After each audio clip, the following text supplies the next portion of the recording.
Millonario. Encuentra a su sirvienta protegiendo a su hija ciega, y queda en shock al ver la verdad del grito en el jardín. «Quita tus manos sucias de mi hijastra ahora mismo, salvaje. Suéltala». El grito desgarró la tranquilidad de la tarde como un cristal rompiéndose contra el suelo. No hubo aviso. No hubo una discusión previa que subiera de tono gradualmente.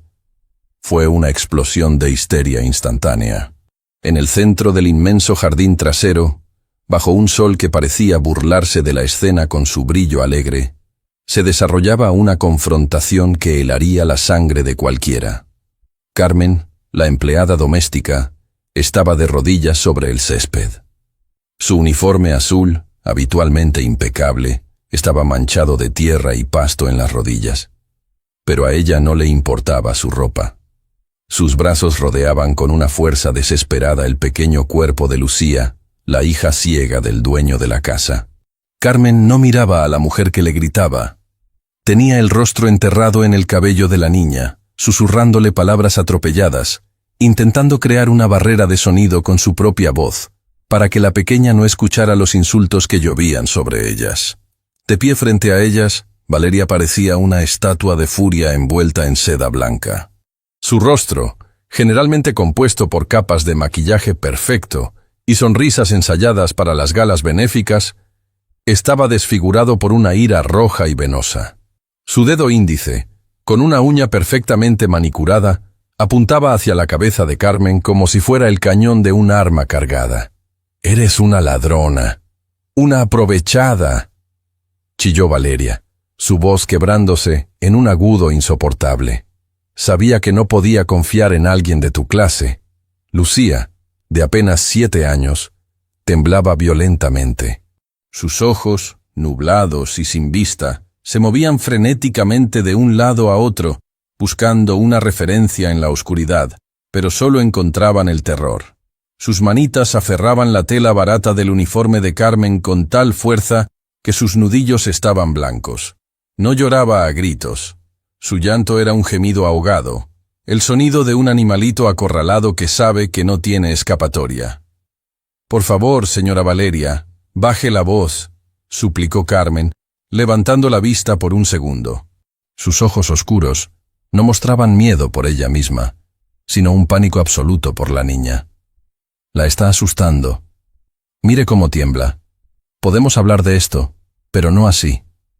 Tú no me das órdenes en mi futura casa», bramó Valeria, dando un paso amenazante hacia adelante, levantando la mano como si fuera a golpear. «No te atrevas a decirme cómo tratar a esta niña».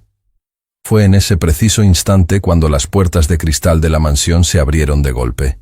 Roberto salió corriendo, con el teléfono aún en la mano y el saco del traje desabotonado. Había escuchado los gritos desde su despacho, a 3 habitaciones de distancia. Ver a Roberto era ver a un hombre que lo tenía todo en el banco, pero nada en el alma. Desde la muerte de su esposa, se había convertido en una máquina de hacer dinero, delegando los afectos, contratando gente para que amara a su hija por él. Se detuvo en seco al ver la escena. Su cerebro tardó unos segundos en procesar la imagen. Su prometida, la mujer elegante con la que planeaba casarse en un mes, estaba fuera de sí, gritando. Y su empleada, la mujer silenciosa que le servía el café, estaba en el suelo, protegiendo a su hija como si estuvieran en una zona de guerra. «¿Qué demonios está pasando aquí?».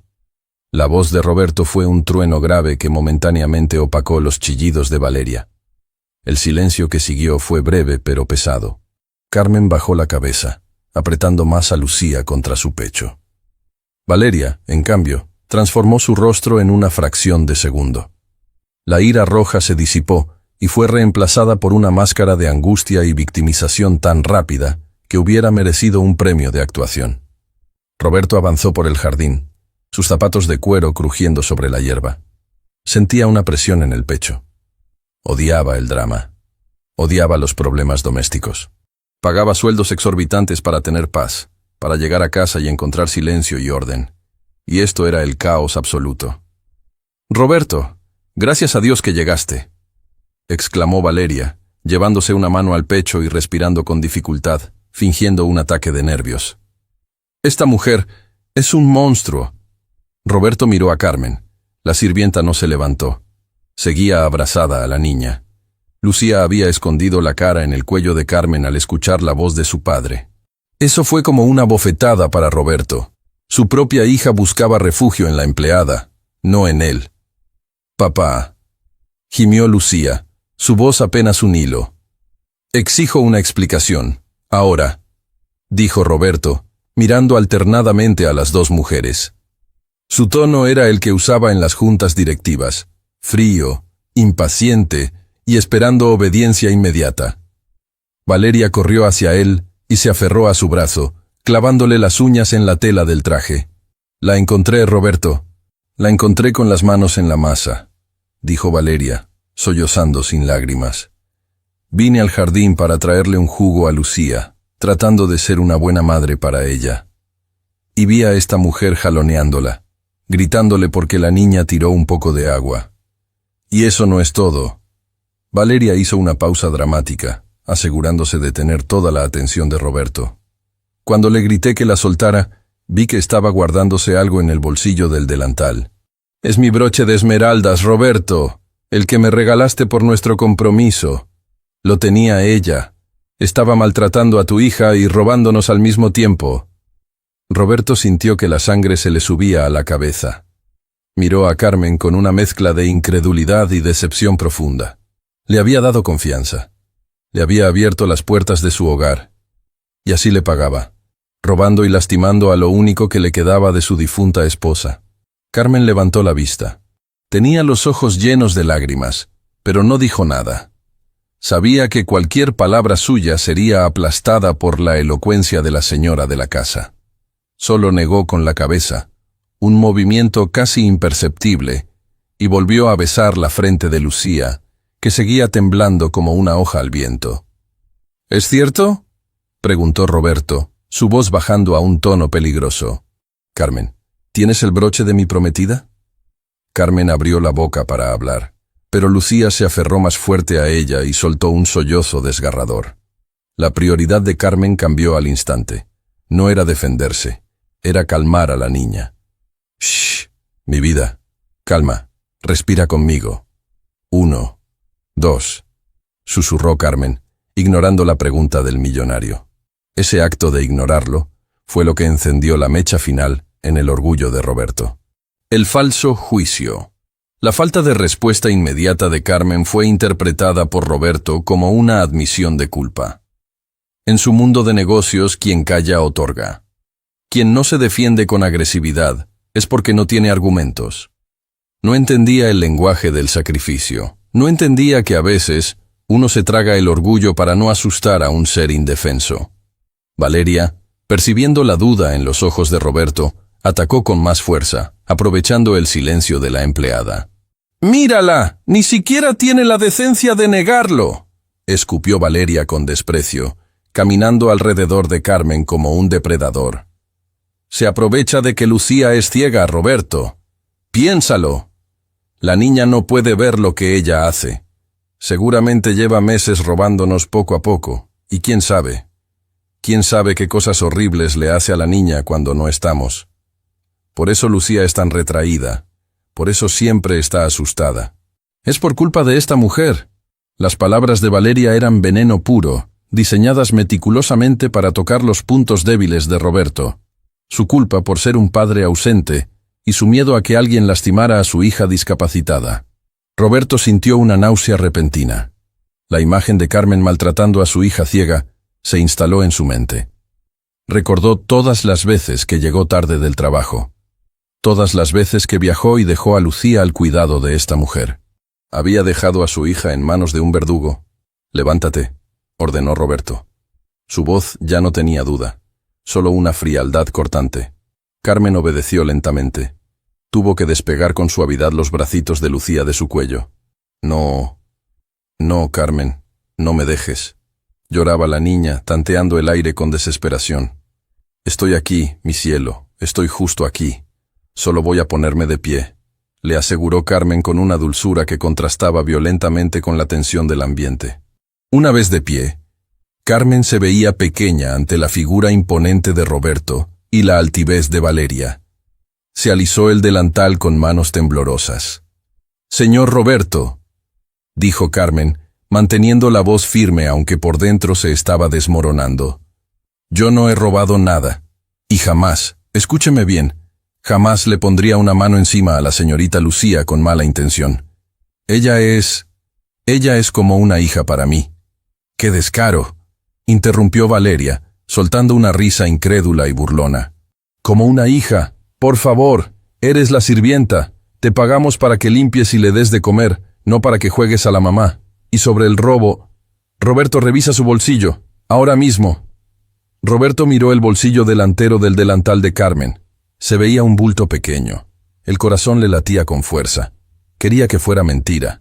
Quería que Carmen sacara un pañuelo, un juguete, cualquier cosa que no fuera esa joya. «Saca lo que tienes en el bolsillo», exigió Roberto. Carmen cerró los ojos un momento, rezando por paciencia. Metió la mano en su bolsillo y, con movimientos lentos, sacó el objeto. El sol de la tarde hizo brillar las esmeraldas y los diamantes. Ahí estaba, el broche. Valeria soltó un grito de triunfo disfrazado de horror. «¿Lo ves? ¡Te lo dije!», chilló, arrebatándole la joya de la mano a Carmen. Iba a llevárselo. Seguramente estaba esperando a su día libre para venderlo en cualquier casa de empeño de mala muerte. Roberto sintió un hueco en el estómago. La evidencia física era irrefutable. Estaba ahí, en su mano. Todo lo que Carmen había construido en 2 años de servicio, la confianza, el respeto, se derrumbó en un segundo. No se detuvo a preguntar por qué el broche estaba allí. No se preguntó si alguien lo había puesto. No analizó la lógica de que una ladrona experta no guardaría el botín en el bolsillo delantero mientras discute con los dueños de la casa. La ira lo cegó. «¿Tienes algo que decir?», preguntó Roberto decepcionado. Carmen miró a Valeria. Vio la sonrisa triunfal apenas disimulada en la comisura de sus labios. Carmen sabía la verdad. Valeria le había pedido que sostuviera el broche minutos antes, con la excusa de que el cierre estaba flojo, justo antes de empezar a gritar. Fue una trampa burda y cruel. Pero si Carmen acusaba a la prometida del patrón ahora mismo, sin pruebas, solo parecería una mentirosa desesperada. Y lo peor, si comenzaba una guerra de gritos ahora, Lucía sufriría más. La niña ya estaba en el suelo, meciéndose a sí misma, tapándose los oídos. «No creería mi versión, señor», dijo Carmen con tristeza infinita.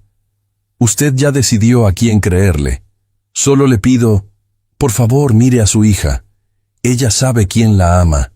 «¡Basta de teatro!», cortó Roberto, incapaz de manejar la culpa que le provocaba la mirada digna de la empleada. «Estás despedida. Quiero que recojas tus cosas y te largues de mi casa inmediatamente. Tienes 10 minutos antes de que llame a la policía por robo. Considera que no hacerlo es mi último acto de caridad hacia ti». «Roberto, deberías llamar a la policía ya», insistió Valeria. «Es una criminal». «He dicho que se va», gritó Roberto perdiendo la compostura. «Fuera de mi vista». Carmen asintió lentamente. Se tragó las lágrimas de impotencia que quemaban su garganta. Se giró hacia Lucía, que seguía en el pasto, ajena a la decisión final pero consciente de la hostilidad. Carmen se inclinó una última vez, ignorando la mirada asesina de Valeria. «Mi niña valiente», susurró cerca del oído de Lucía. «Voy a tener que irme un momento, pero tú eres fuerte. Recuerda lo que practicamos. Eres fuerte».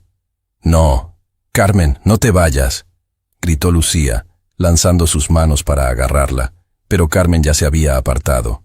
Roberto observó cómo la mujer caminaba hacia la entrada de servicio con la cabeza alta, a pesar de la humillación. Luego miró a su hija, que lloraba desconsolada en el jardín perfecto. Y finalmente miró a Valeria, quien ya estaba colocando el broche de vuelta en su blusa con una calma escalofriante, como si nada hubiera pasado. «Es lo mejor, mi amor», dijo Valeria, acercándose a Roberto y acariciándole el brazo. «Ya verás que pronto encontraremos a alguien profesional, alguien que sepa su lugar. Esa mujer era una mala influencia. Lucía estará mejor sin ella». Roberto asintió mecánicamente, pero un sabor amargo inundó su boca.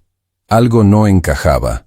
La dignidad en los ojos de Carmen no coincidía con la bajeza del robo, y el terror en los gritos de su hija no parecía el de una niña que es liberada de un maltratador, sino el de una niña que pierde su único escudo.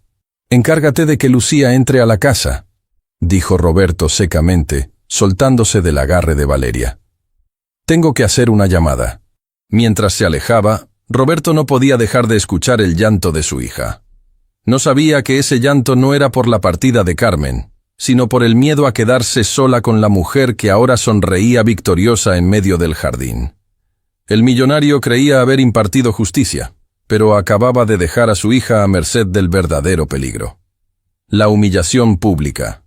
La orden de Roberto había sido clara, pero para Valeria el despido no era suficiente.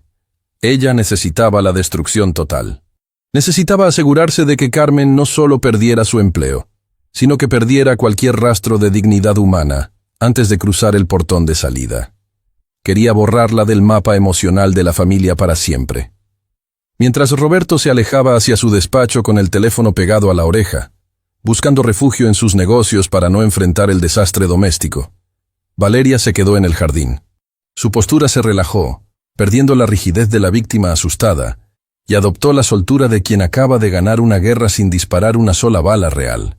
Carmen seguía de pie, limpiándose las manos en el delantal manchado. No miraba a Valeria. Sus ojos estaban fijos en la pequeña Lucía, que se había quedado sentada en el césped, con la cabeza entre las rodillas, meciéndose rítmicamente. El «no te vayas» de la niña se había transformado en un zumbido constante, un mantra de terror que rompía el corazón.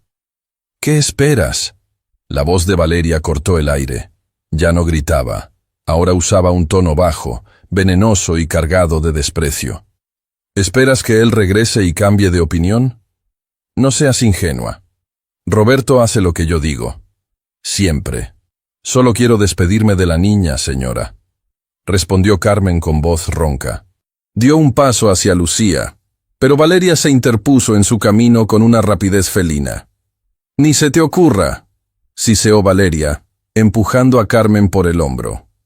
El contacto físico fue leve, pero cargado de una violencia simbólica brutal. «No vas a tocarla. No vas a envenenarle más la cabeza con tus cuentos de pobre víctima. Ya has hecho suficiente daño volviéndola dependiente de ti. La has convertido en una inútil para asegurar tu sueldo, ¿verdad?». Carmen apretó los puños a los costados. La acusación era tan vil que le quemaba la sangre, pero sabía que cualquier reacción agresiva solo confirmaría las mentiras de Valeria. Ella no es una inútil. Es una niña brillante que necesita amor, no que la traten como un mueble roto, dijo Carmen, sosteniendo la mirada de la mujer rica. Valeria soltó una carcajada seca, sin humor. ¿Amor? ¿Tú crees que lo que le das es amor? Eres una sirvienta, Carmen. Eres reemplazable. Mañana habrá otra mujer con uniforme azul limpiándole la boca y llevándola al baño, y en una semana esa mocosa ni siquiera recordará tu nombre. Así funciona el mundo de la gente como nosotros.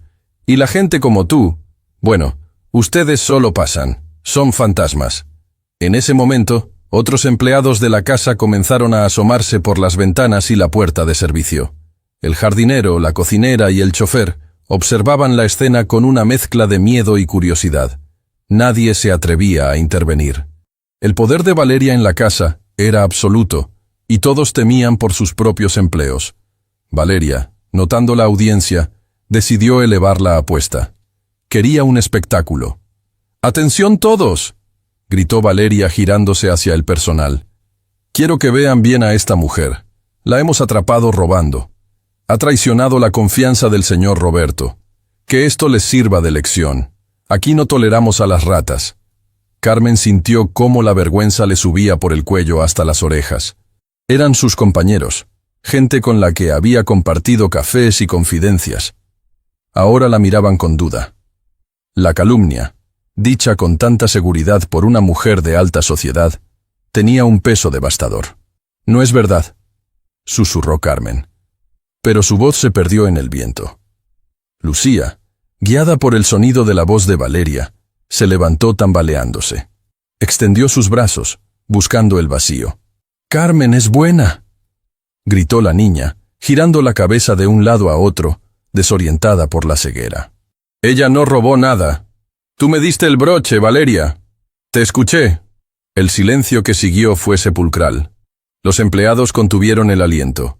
La niña ciega acababa de lanzar una verdad como una bomba. Valeria se puso pálida por un microsegundo, pero su maldad era rápida y adaptativa. Caminó hacia Lucía y la agarró del brazo con fuerza, sacudiéndola. «Cállate, niña estúpida», le gritó en la cara. «Estás confundida. Esa mujer te tiene lavada el cerebro. ¿Cómo vas a saber tú lo que pasa si ni siquiera puedes ver lo que tienes delante de la nariz? ¡Suéltela!». El grito de Carmen fue instintivo. Se lanzó hacia adelante para separar a Valeria de la niña, olvidando las jerarquías, olvidando el despido. Solo vio las uñas de la madrastra clavándose en la piel suave de Lucía. Pero antes de que pudiera llegar, 2 guardias de seguridad privada de la residencia aparecieron, alertados por el escándalo. «¡Sáquenla de aquí!», ordenó Valeria señalando a Carmen. «Me intentó atacar. ¿Vieron cómo se me lanzó encima? Es una salvaje peligrosa». Los guardias, hombres grandes y obedientes que no conocían la dinámica interna de la casa, actuaron de inmediato. Uno de ellos agarró a Carmen por los brazos, inmovilizándola con una llave dolorosa. «No, déjenme. Solo quiero que la suelte», gritaba Carmen, forcejeando inútilmente mientras la arrastraban lejos de la niña. Lucía, al escuchar la lucha, entró en pánico total. Empezó a gritar, un sonido agudo y desgarrador que salía de lo más profundo de su garganta. Se tiró al suelo, pataleando, golpeando la hierba con los puños. «Papá, papá, ayuda», llamaba Lucía entre sollozos. Pero Roberto seguía encerrado en su despacho insonorizado, ajeno a la violencia que reinaba en su jardín. Valeria miró a Carmen siendo arrastrada y sonrió. Luego miró a los otros empleados con frialdad. «¿Alguien más quiere defender a la ladrona?», preguntó desafiante. Nadie se movió. El miedo paraliza más que cualquier cadena. «Bien», dijo Valeria, alisándose la blusa de seda. «Quiero que supervisen que saque sus trapos viejos de su cuarto. Que no se lleve ni un alfiler que pertenezca a esta familia. Revisen sus bolsos, revisen sus bolsillos, revisen hasta sus zapatos si es necesario. Quiero que se vaya con lo puesto. Que sienta lo que es no tener nada». Carmen, con los ojos llenos de lágrimas, dejó de forcejear. Entendió que la batalla física estaba perdida.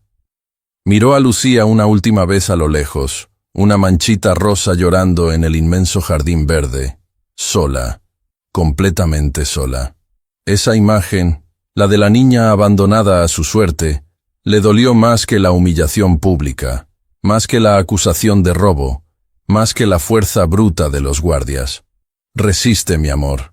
Resiste», murmuró Carmen para sí misma mientras la empujaban hacia la casa de servicio para recoger sus pocas pertenencias bajo la mirada vigilante y burlona de su verdugo. La sentencia injusta. 15 minutos después, la escena se trasladó a la entrada principal de la mansión. Roberto había salido finalmente de su despacho, atraído no por el ruido, sino por el silencio repentino que había caído sobre la casa. Un silencio tenso y antinatural. En el vestíbulo de mármol, Carmen estaba de pie junto a una maleta vieja y desgastada, con una bolsa de plástico en la mano, donde llevaba las cosas que no cupieron en el equipaje. A su lado, los guardias de seguridad esperaban la orden final para escoltarla hasta la calle. Valeria estaba parada en la escalera, observando todo desde la altura, como una reina contemplando una ejecución. Roberto bajó los últimos escalones, ajustándose la corbata. Se sentía incómodo. La imagen de Carmen, derrotada pero con la cabeza alta, le provocaba una punzada de culpa que trataba de racionalizar. «Es una ladrona», se repetía mentalmente. «Es por la seguridad de Lucía. Aquí tiene su liquidación», dijo Roberto, extendiendo un sobre blanco hacia Carmen. Había puesto más dinero del que correspondía por ley. Era su forma de comprar su propia tranquilidad, de lavar su conciencia con billetes. «Es por el tiempo de servicio. Tómelo y váyase». Carmen miró el sobre. Podía ver el grosor del mismo. Ese dinero le serviría para vivir meses. para ayudar a su familia enferma en el pueblo, pero tomarlo sentía como aceptar un soborno por su silencio. Lentamente, Carmen levantó la mano. Roberto pensó que iba a tomar el sobre, pero ella, con un movimiento suave, empujó la mano de él hacia atrás. «No quiero su dinero, señor Roberto», dijo Carmen con voz firme, resonando en el vestíbulo de techos altos. «Mi trabajo aquí no se pagaba con dinero. Se pagaba con la sonrisa de su hija, la única luz que hay en esta casa tan oscura. Quédese con sus billetes. Úselos para comprarle a alguien que soporte las mentiras de su prometida, porque amor no va a poder comprar». Roberto se quedó helado, con el sobre suspendido en el aire. Nadie, nunca, le había rechazado dinero. Y nadie le había hablado con esa verdad brutal. «¡Qué insolente!», gritó Valeria desde la escalera. «Encima de ladrona, orgullosa. Échala ya, Roberto». En ese momento se escuchó un golpe sordo y el sonido metálico de un bastón chocando contra el suelo. Lucía apareció en el pasillo que conectaba con el jardín. Venía caminando sola, tropezando con los muebles, con el cabello revuelto y el rostro hinchado de tanto llorar. Había logrado escapar de la vigilancia de la cocinera. «¡Carmen!», gritó la niña extendiendo las manos. «¡Escucho tu voz! ¡No te vayas!». Roberto miró a su hija. Estaba descalza, vulnerable, un pequeño desastre emocional. Su instinto paternal se activó por un segundo. «Lucía, vuelve a tu cuarto», dijo Roberto, intentando sonar autoritario, pero su voz vaciló. «No». Lucía avanzó, golpeándose la cadera contra una mesa auxiliar, pero sin detenerse. «Papá, por favor, no la eches. Ella es mis ojos. Ella me cuida de los monstruos. Valeria es mala. Valeria me pellizca». Roberto miró a Valeria. La mujer bajó las escaleras con una expresión de tristeza teatral. «Oh, Roberto, mira lo que ha hecho esta mujer», dijo Valeria, negando con la cabeza. «Ha manipulado tanto a la pobre niña que ahora inventa cosas horribles sobre mí. Es un caso clásico de alienación parental. Lucía está enferma, Roberto. Su mente está tan frágil como sus ojos. Necesita disciplina y estructura, no a una sirvienta que le llene la cabeza de fantasías y miedos». Roberto miró a Carmen, luego a Valeria, y finalmente a su hija que se aferraba a la pierna de la sirvienta como si fuera un náufrago a una tabla. El conflicto interno era evidente. Una parte de él sabía que Lucía no mentía. Los niños no mienten así. Pero admitir eso significaba admitir que había metido a una abusadora en su cama y en su vida. Significaba admitir que era un fracaso como padre y como hombre. Y Roberto era demasiado orgulloso para aceptar ese fracaso. Era más fácil creer la mentira cómoda que la verdad dolorosa. Decidió cerrar los ojos a la realidad una vez más. «Sepárenlas», ordenó Roberto con voz muerta. «¡No, papá!», chilló Lucía, mientras uno de los guardias la levantaba en brazos para alejarla de Carmen. Carmen no luchó esta vez. Sabía que la violencia solo asustaría más a la niña. Se agachó rápidamente antes de que la alejaran del todo y besó la manita de Lucía que se estiraba hacia ella. «Te quiero, mi vida. Sé valiente. Recuerda que eres fuerte. No dejes que apaguen tu luz», susurró Carmen con urgencia. «¡Sáquenla!», bramó Roberto, incapaz de soportar la escena un segundo más. El dolor en el pecho era insoportable, pero su orgullo era una armadura pesada. Los guardias empujaron a Carmen hacia la puerta principal. El pesado portón de roble se abrió. El sol de la tarde afuera contrastaba con el frío aire acondicionado del interior. Carmen dio un paso hacia el umbral. Se detuvo y giró la cabeza para mirar a Roberto una última vez. No había odio en su mirada, solo una pena profunda, una lástima inmensa por el hombre rico que era tan pobre de espíritu. «Cuidado, señor Roberto», dijo Carmen, y su voz sonó como una profecía. «La ceguera de su hija es física, y tiene cura en el corazón, pero su ceguera es del alma. Y esa es la que va a destruir esta familia si no abre los ojos pronto». «¡Fuera!», gritó Valeria, lanzando una risa nerviosa. El portón se cerró con un golpe seco, definitivo, como el mazo de un juez dictando sentencia. Dentro de la casa, El sonido del cierre retumbó en las paredes. Lucía soltó un alarido de dolor puro, un sonido que no parecía humano, y luego se quedó en silencio, flácida en los brazos del guardia, como si su espíritu hubiera salido por la puerta junto con Carmen. Roberto se quedó mirando la madera tallada de la puerta cerrada. El sobre con el dinero seguía en su mano, arrugado. Se sentía sucio. Miró a Valeria, que suspiraba aliviada y se arreglaba el cabello. «Por fin paz», dijo Valeria sonriendo. «Ahora podremos empezar de cero, mi amor. Buscaré un internado excelente para Lucía. Uno donde aprendan a comportarse. Será lo mejor para todos». La palabra internado golpeó a Roberto, pero no dijo nada. Estaba paralizado. Acababa de cometer el error más grande de su vida, y en el fondo de su estómago, una voz oscura le susurraba que ya era demasiado tarde para arreglarlo. Pero el destino, caprichoso y cruel, estaba a punto de demostrarle que la pesadilla apenas comenzaba. La sentencia había sido dictada, pero el juicio verdadero, el juicio divino, estaba por llegar. El punto de quiebre. El sonido del portón de roble cerrándose no marcó el final del conflicto, sino el inicio de la verdadera catástrofe. En el instante preciso en que la madera selló la entrada, dejando a Carmen fuera, el cuerpo de la pequeña Lucía, que colgaba flácido en los brazos del guardia de seguridad, comenzó a convulsionar. No fue un movimiento sutil. Fue una sacudida violenta, eléctrica, terrorífica. Los ojos de la niña se pusieron en blanco, y un hilo de espuma comenzó a brotar de sus labios. El estrés extremo, el pánico y el dolor de la separación habían colapsado su pequeño sistema nervioso. «¡Señor! ¡La niña!», gritó el guardia, un hombre robusto entrenado para derribar intrusos pero completamente inútil ante la fragilidad de una niña enferma. Su rostro reflejaba el terror puro de quien sostiene una vida que se escapa entre los dedos. Roberto, que aún estaba procesando la salida de Carmen, se giró al escuchar el grito.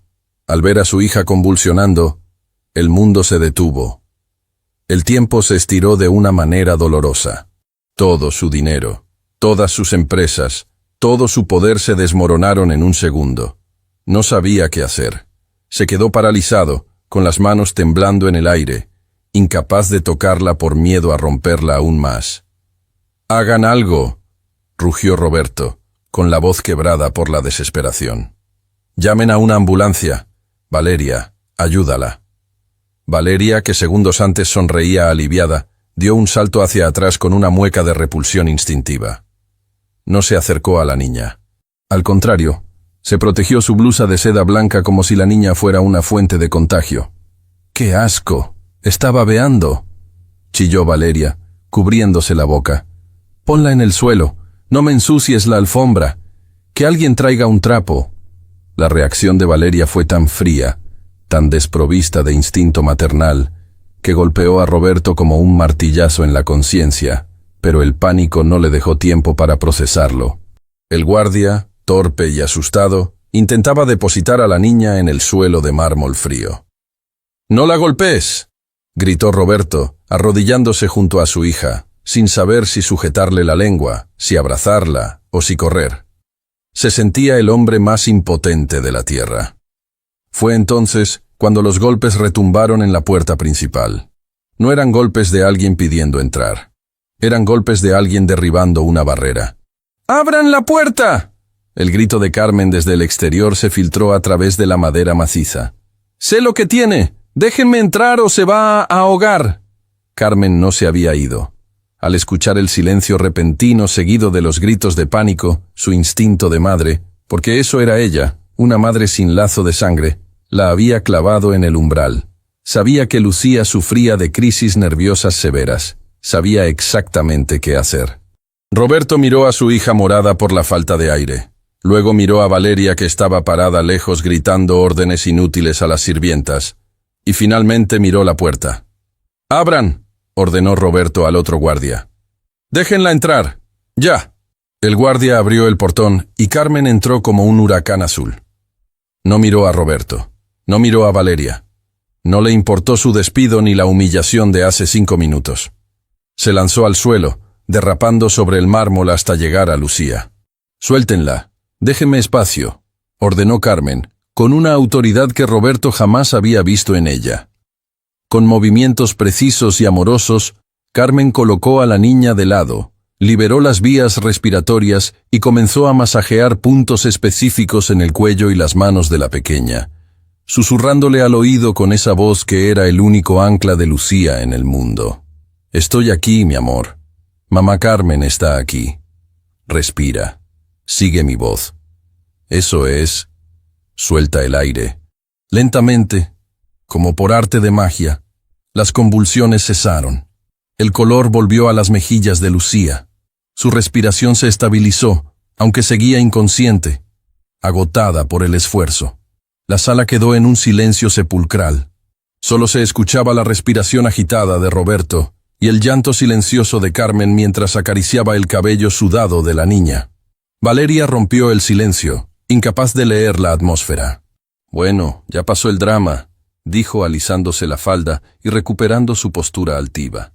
«Ahora que ya hizo su trabajo de enfermera, que se largue de nuevo. No querrás que se quede después de lo que robó, ¿verdad, Roberto? Dile que se vaya». Carmen se detuvo. Su mano, que acariciaba el brazo de la niña, se congeló. Algo cambió en su mirada. Ya no había miedo. Ya no había sumisión. La sirvienta se levantó lentamente del suelo, dejando a Lucía segura y dormida sobre la alfombra. Se giró hacia Roberto. Su postura había cambiado. Ya no tenía los hombros caídos. Estaba erguida, vibrando con una furia justa que llenaba la habitación. «Me iré, señor», dijo Carmen, y su voz era acero frío. «Me iré porque usted es el dueño de esta casa y de los ladrillos y de los muebles caros. Pero no me iré sin que usted vea por qué su hija tiene estas crisis.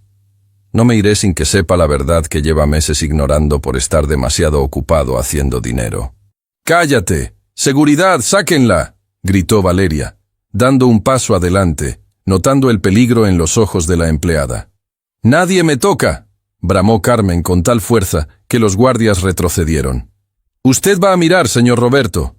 Va a mirar lo que su perfecta prometida hace cuando usted no está». Antes de que nadie pudiera detenerla, Carmen se agachó de nuevo hacia la niña dormida. Con delicadeza extrema, pero con determinación firme, tomó la manga del vestido rosa pastel de Lucía. «No, ¿qué haces? Deja a la niña». Valeria se lanzó para detenerla, pero Roberto la interceptó, extendiendo un brazo para bloquearle el paso. Su curiosidad y un terror naciente le decían que debía ver. Carmen subió la manga del vestido hasta el hombro. Un grito ahogado escapó de la garganta de Roberto. No era piel suave de niña lo que vio. El brazo de Lucía era un mapa de dolor. Había moretones de todos los colores. Morados oscuros, amarillos viejos, verdosos en proceso de curación. Pero lo más escalofriante no eran los colores, sino las formas. Había marcas claras de dedos apretando la carne blanda. Había marcas de pellizcos retorcidos. Había pequeñas quemaduras circulares que parecían hechas con la punta de una plancha de cabello caliente. «Mire bien, señor», dijo Carmen, señalando un moretón fresco en forma de pulgar en el antebrazo. «Este se lo hizo hoy en el jardín, antes de que usted llegara, porque la niña tiró el agua. Mire este otro». Carmen levantó un poco la falda del vestido en la pierna. Este fue de la semana pasada, porque la niña no encontraba el baño a tiempo. Roberto sintió que las piernas le fallaban. Cayó de rodillas junto a su hija. El mundo giraba. «Mírela», insistió Carmen, llorando ahora sí, pero de rabia. «Yo no estaba robando su broche, señor. Yo estaba juntando dinero y escondiendo ese poco que tenía para comprar pasajes y llevarme a la niña lejos de aquí, lejos de ella. Porque sabía que usted no me creería, porque sabía que usted está ciego de amor por esa mujer. Yo no robaba joyas. Yo intentaba robarle a la niña a la muerte». La revelación cayó sobre la sala como una losa de concreto. El robo no era codicia, era un intento desesperado de rescate. El maltrato no era de la sirvienta, sino de la futura esposa. La verdad dolorosa. Roberto extendió una mano temblorosa y rozó uno de los moretones en el brazo de su hija. La piel estaba caliente, incluso dormida. Lucía hizo una mueca de dolor ante el contacto suave. un reflejo condicionado por meses de sufrimiento silencioso. Ese pequeño gesto involuntario de su hija rompió el corazón de Roberto en 1000 pedazos irreparables. Levantó la vista. Sus ojos estaban rojos, inyectados en sangre y lágrimas contenidas. No miró a Carmen, miró a Valeria. La mujer elegante estaba pálida, arrinconada contra la barandilla de la escalera. Su máscara de perfección se estaba derritiendo bajo el calor de la evidencia irrefutable. Ya no había dónde esconderse. Las marcas en la piel de la niña eran una acusación escrita con sangre y dolor. «Explícamelo», susurró Roberto. Su voz era apenas audible, un gruñido bajo que provenía de un lugar animal y peligroso dentro de él. «Explícame por qué mi hija tiene tus manos marcadas en su piel». Valeria intentó reír, pero salió un sonido histérico, agudo y quebrado. «Roberto, por favor, no seas ridículo», tartamudeó, moviendo las manos nerviosamente. «Ya sabes cómo es Lucía. Es ciega. Se golpea con todo. Es torpe. Se cae de la cama. Se choca con las puertas. Esos moretones son de sus caídas. Esa mujer te está manipulando. Ha pintado a la niña o algo así». «¿Se golpea con los muebles?», interrumpió Carmen, su voz cargada de un desprecio infinito. «¿Acaso los muebles tienen huellas dactilares, señora? ¿Acaso las puertas pellizcan la parte interna de los brazos, donde nadie se golpea al caer?» Carmen tomó el brazo de Lucía y lo giró suavemente para mostrar la parte interna, la piel tierna del bíceps. Allí, claras como el día, estaban las marcas de uñas en forma de media luna, cicatrices pequeñas de quien clava las uñas con saña para causar dolor sin dejar marcas visibles a simple vista. «Esto no es un accidente», dijo Carmen mirando a Roberto a los ojos. «Esto es tortura, sistemática, diaria. Cada vez que usted viaja, cada vez que llega tarde. La niña vive en un infierno, señor. Ella no llora porque usted se va, llora porque se queda a solas con el diablo». Roberto se puso de pie. La transformación en su rostro fue aterradora. La tristeza dio paso a una claridad brutal. De repente, todas las piezas del rompecabezas encajaron. El comportamiento retraído de Lucía, su falta de apetito, el miedo a los ruidos fuertes, la insistencia de Valeria en enviarla a un internado especializado.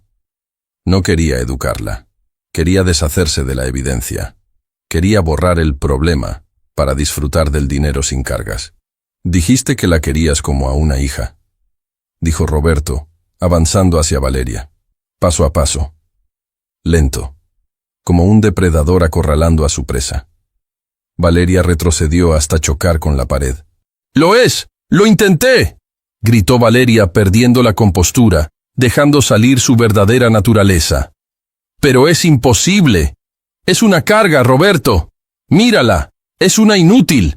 Rompe todo. Ensucia todo. Siempre necesita ayuda. Tú no tienes que lidiar con ella todo el día, tú te vas a tu oficina de lujo. Yo soy la que tiene que aguantar sus babas y sus ojos muertos mirándome». El silencio que siguió a esas palabras fue ensordecedor. Valeria se tapó la boca con las manos al darse cuenta de lo que acababa de confesar. En su desesperación, había dicho la verdad. Había revelado el odio profundo que sentía por la niña. Roberto se detuvo a medio metro de ella. Podía oler su perfume caro, ese mismo perfume que antes le parecía embriagador y ahora le revolvía el estómago. «Mis ojos muertos», repitió Roberto, sintiendo un dolor agudo en el pecho. «Así la ves, como una cosa rota». «Roberto, entiende», suplicó Valeria, intentando tocarlo. «Lo hice por nosotros, para que tuviéramos una vida normal. Esa niña nos impide ser felices. Necesita estar en un lugar con gente como ella, lejos de la gente decente. Estaba protegiendo nuestro futuro». «¿Gente decente?». Roberto soltó una risa amarga que no llegó a sus ojos. «La única persona decente en esta casa acaba de ser arrastrada por mis guardias y acusada de ladrona mientras salvaba la vida de mi hija». Roberto se giró bruscamente, dándole la espalda a Valeria, incapaz de mirarla un segundo más sin perder el control físico. Volvió hacia donde estaba Carmen, que seguía arrodillada en el suelo, vigilando el sueño de Lucía como una leona herida. El millonario miró a la sirvienta, Realmente la miró por primera vez en años. No vio el uniforme manchado, ni el cabello desordenado, ni las manos callosas. Vio la dignidad. Vio el amor incondicional que él no había sabido dar. Vio que esa mujer había puesto su cuerpo entre los golpes y su hija. Ella había recibido los insultos para que Lucía no recibiera los pellizcos. Roberto se sintió minúsculo. Se sintió el hombre más pobre del mundo rodeado de mármol. «Carmen», dijo Roberto, y su voz se quebró. No era la voz del patrón, era la voz de un padre avergonzado. ¿Cuánto tiempo? ¿Cuánto tiempo ha estado pasando esto? Carmen levantó la vista, con los ojos húmedos. No hubo reproche en su voz, solo una tristeza cansada. Desde que se anunció el compromiso, señor. La niña intentó decírselo muchas veces. Pero usted siempre estaba al teléfono, o le decía que respetara a su nueva mamá. La niña aprendió que era mejor callar y aguantar que intentar hablar con un muro. Así que yo me convertí en su escudo. Si ella quería pegarle, tenía que pasar por mí. Por eso Valeria me odia. Por eso inventó lo del robo. Porque yo soy lo único que impide que termine de romper a la niña. Roberto cerró los ojos y 2 lágrimas pesadas rodaron por sus mejillas. Recordó las veces que Lucía entraba a su despacho y él la sacaba suavemente diciendo: «Papá está trabajando». Recordó las veces que Lucía decía: «No me gusta Valeria», y él respondía: «Ya te acostumbrarás». Él había sido cómplice. Su negligencia había sido el arma que Valeria usó. En ese momento Lucía se removió en el suelo y soltó un gemido débil. «Carmen, tengo miedo. Está oscuro», murmuró la niña aún medio dormida. «No tengas miedo, pajarito. Ya pasó», respondió Carmen inmediatamente, tomando su mano. Roberto se agachó. Quería tocar a su hija. Quería consolarla, pero sentía que no tenía derecho. Sus manos estaban manchadas por la culpa. «Carmen», dijo Roberto mirando fijamente a la mujer humilde. «Levántala. Por favor, llévala a mi habitación. Es la única con cerradura de seguridad. Ciérrate con ella. Que nadie entre». «¿Y usted?», preguntó Carmen, sorprendida por la orden. Roberto se puso de pie y se ajustó el saco. Su rostro había cambiado de nuevo. El dolor se había cristalizado en una determinación fría y absoluta. Se giró hacia Valeria, que temblaba junto a la escalera. «Yo tengo que sacar la basura», dijo Roberto. La frase quedó flotando en el aire, cargada de una amenaza definitiva. Valeria entendió en ese instante que no solo había perdido el compromiso, el dinero y la casa. Había despertado a un enemigo formidable. El millonario había recuperado la vista, y lo que veía ahora clamaba por una justicia inmediata y brutal. El cambio de perspectiva. Carmen no esperó una segunda orden. Con una fuerza que parecía sobrenatural para su cuerpo delgado y desgastado por el trabajo, levantó a Lucía en brazos. La niña, aunque tenía 7 años, pesaba poco. La ansiedad y el miedo constante le habían robado el apetito durante meses, dejándola ligera como una pluma, un hecho que Roberto notó con un dolor agudo en el pecho mientras las veía. La sirvienta acomodó la cabeza de la niña en su hombro, protegiéndola con su mano sobre la oreja para que no escuchara nada más. Carmen caminó hacia las escaleras de mármol. Sus zapatos viejos y gastados hacían un contraste visual violento con la opulencia de la casa. Pero en ese momento, ella caminaba con más realeza que cualquier reina. Subía los escalones con la dignidad de quien sabe que lleva el tesoro más valioso del reino en sus brazos. Roberto se quedó inmóvil en el centro del vestíbulo, siguiendo con la mirada el ascenso de la mujer a la que había despedido hacía menos de media hora. Observó cómo Carmen murmuraba cosas suaves al oído de Lucía, cómo besaba su sien, cómo su sola presencia parecía actuar como un sedante para el sistema nervioso destrozado de su hija. Por primera vez, el velo de oro que cubría los ojos de Roberto cayó por completo. Miró a su alrededor. Vio los jarrones importados, las pinturas originales en las paredes, las alfombras persas, todo aquello por lo que trabajaba 12 horas al día. Y de repente, todo le pareció basura. Basura, fría e inútil. Ninguno de esos objetos podía abrazar a Lucía cuando tenía pesadillas. Ninguna de esas cuentas bancarias podía secar sus lágrimas. Había construido un castillo de cristal, pero había dejado a su hija viviendo en una prisión de hielo. Roberto. La voz de Valeria rompió su trance. Roberto bajó la mirada desde la escalera hasta la mujer que estaba parada a unos metros de él. Valeria se estaba arreglando el cabello frente al espejo del recibidor, intentando recomponer su imagen perfecta. Se limpiaba una mancha imaginaria en su blusa de seda, como si el contacto con la realidad sucia de la enfermedad de Lucía la hubiera contaminado. El contraste fue brutal. Roberto miró las manos de Valeria. Manicura francesa impecable, piel suave, adornadas con anillos de diamantes. Manos que nunca habían trabajado. Manos que solo sabían pedir y señalar. Manos que, ahora sabía, eran capaces de pellizcar la piel tierna de una niña ciega hasta dejar marcas. Luego recordó las manos de Carmen, rojas por el detergente, con las uñas cortas, ásperas. Pero esas manos ásperas eran las que sostenían a su hija con una ternura infinita. Esas manos sucias eran las únicas limpias en toda esta maldita casa. Una oleada de náuseas lo invadió. Se dio cuenta de que había estado a punto de casarse con un monstruo disfrazado de princesa, mientras trataba como basura al ángel que mantenía a su hija con vida. ¿Vas a dejar que suba a tu habitación?, preguntó Valeria, girándose hacia él con una mueca de disgusto, ya recuperando su tono habitual de superioridad ahora que el peligro inmediato de la convulsión había pasado. Esa cama es de sábanas de algodón egipcio, Roberto. La niña estaba babeando. Y esa mujer huele a cocina. Van a arruinar el ambiente. Roberto la miró fijamente. No parpadeó. Su cerebro estaba rebobinando cada momento de los últimos 6 meses. Lucía no quiso comer hoy. Es tan caprichosa, decía Valeria. Mentira. Lucía tenía miedo de comer porque ella la criticaba. Lucía se cayó por las escaleras. Es tan torpe, decía Valeria. Mentira. ¿La había empujado? El pensamiento le heló la sangre. Deberíamos enviarla a Suiza. Hay un internado excelente donde no estorbará. Digo, donde aprenderá, insistía Valeria. Todo había sido un plan frío y calculado para aislar a la niña, para eliminarla de la ecuación. Y él, Roberto, el gran hombre de negocios, el tiburón financiero, había sido el idiota útil. Había sido el cómplice silencioso de la tortura de su propia hija. La culpa se transformó en algo más denso, más caliente. Una furia volcánica empezó a subir desde sus pies, llenando cada centímetro de su cuerpo.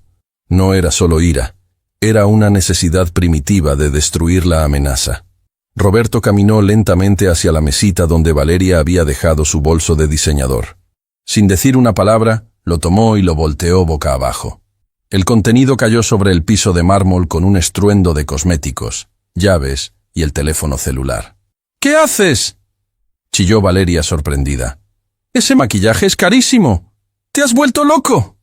Roberto pateó los objetos, dispersándolos, buscando algo con la mirada.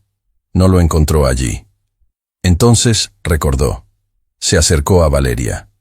Ella retrocedió un paso, intimidada por la oscuridad que había en los ojos de su prometido.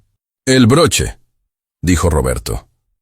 Su voz era tan baja que Valeria tuvo que esforzarse para escucharlo, pero el tono era tan amenazante que le erizó la piel.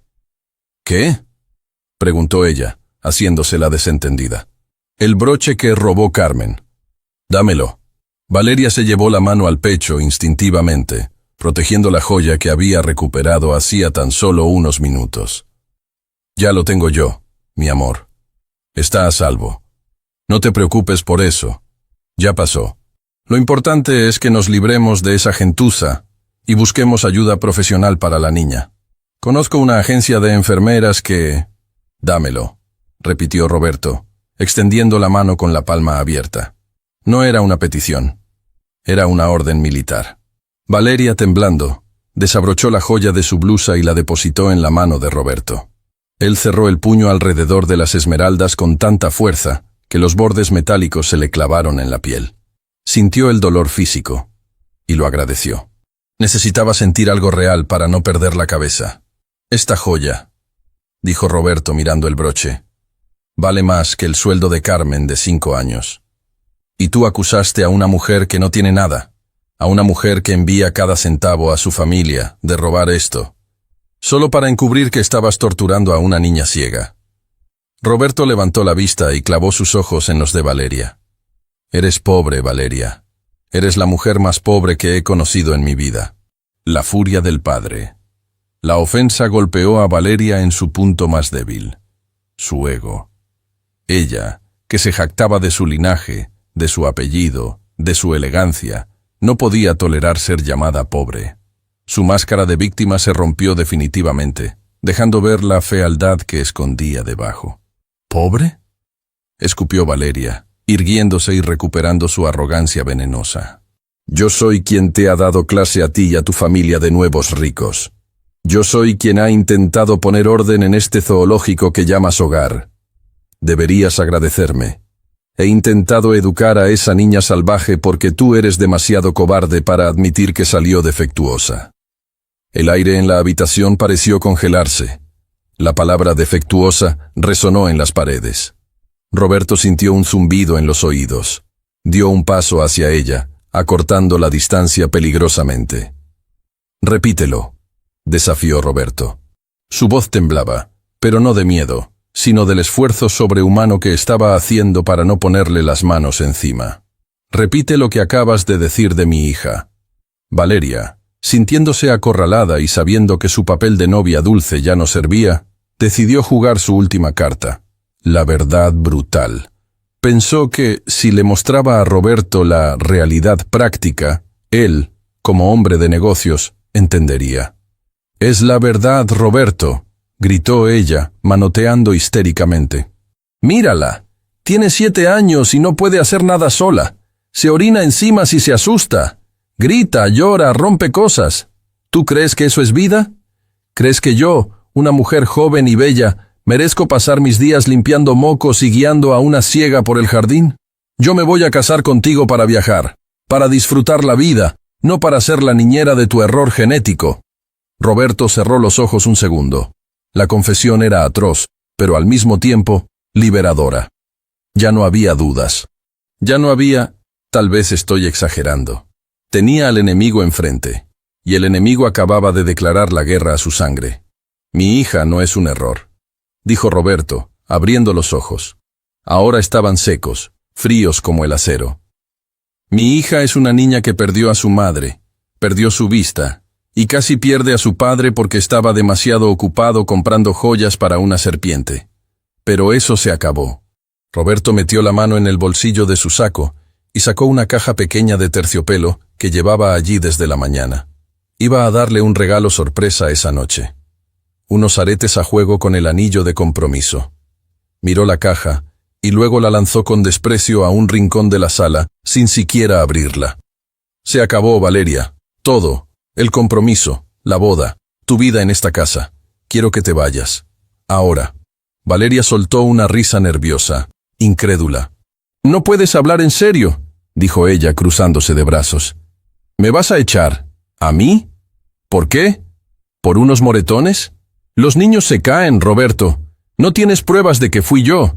Si vas a un juez, diré que fue la sirvienta. Diré que ella me tendió una trampa. ¿A quién crees que creerán? ¿A Valeria Montemayor o a una indígena sin estudios?»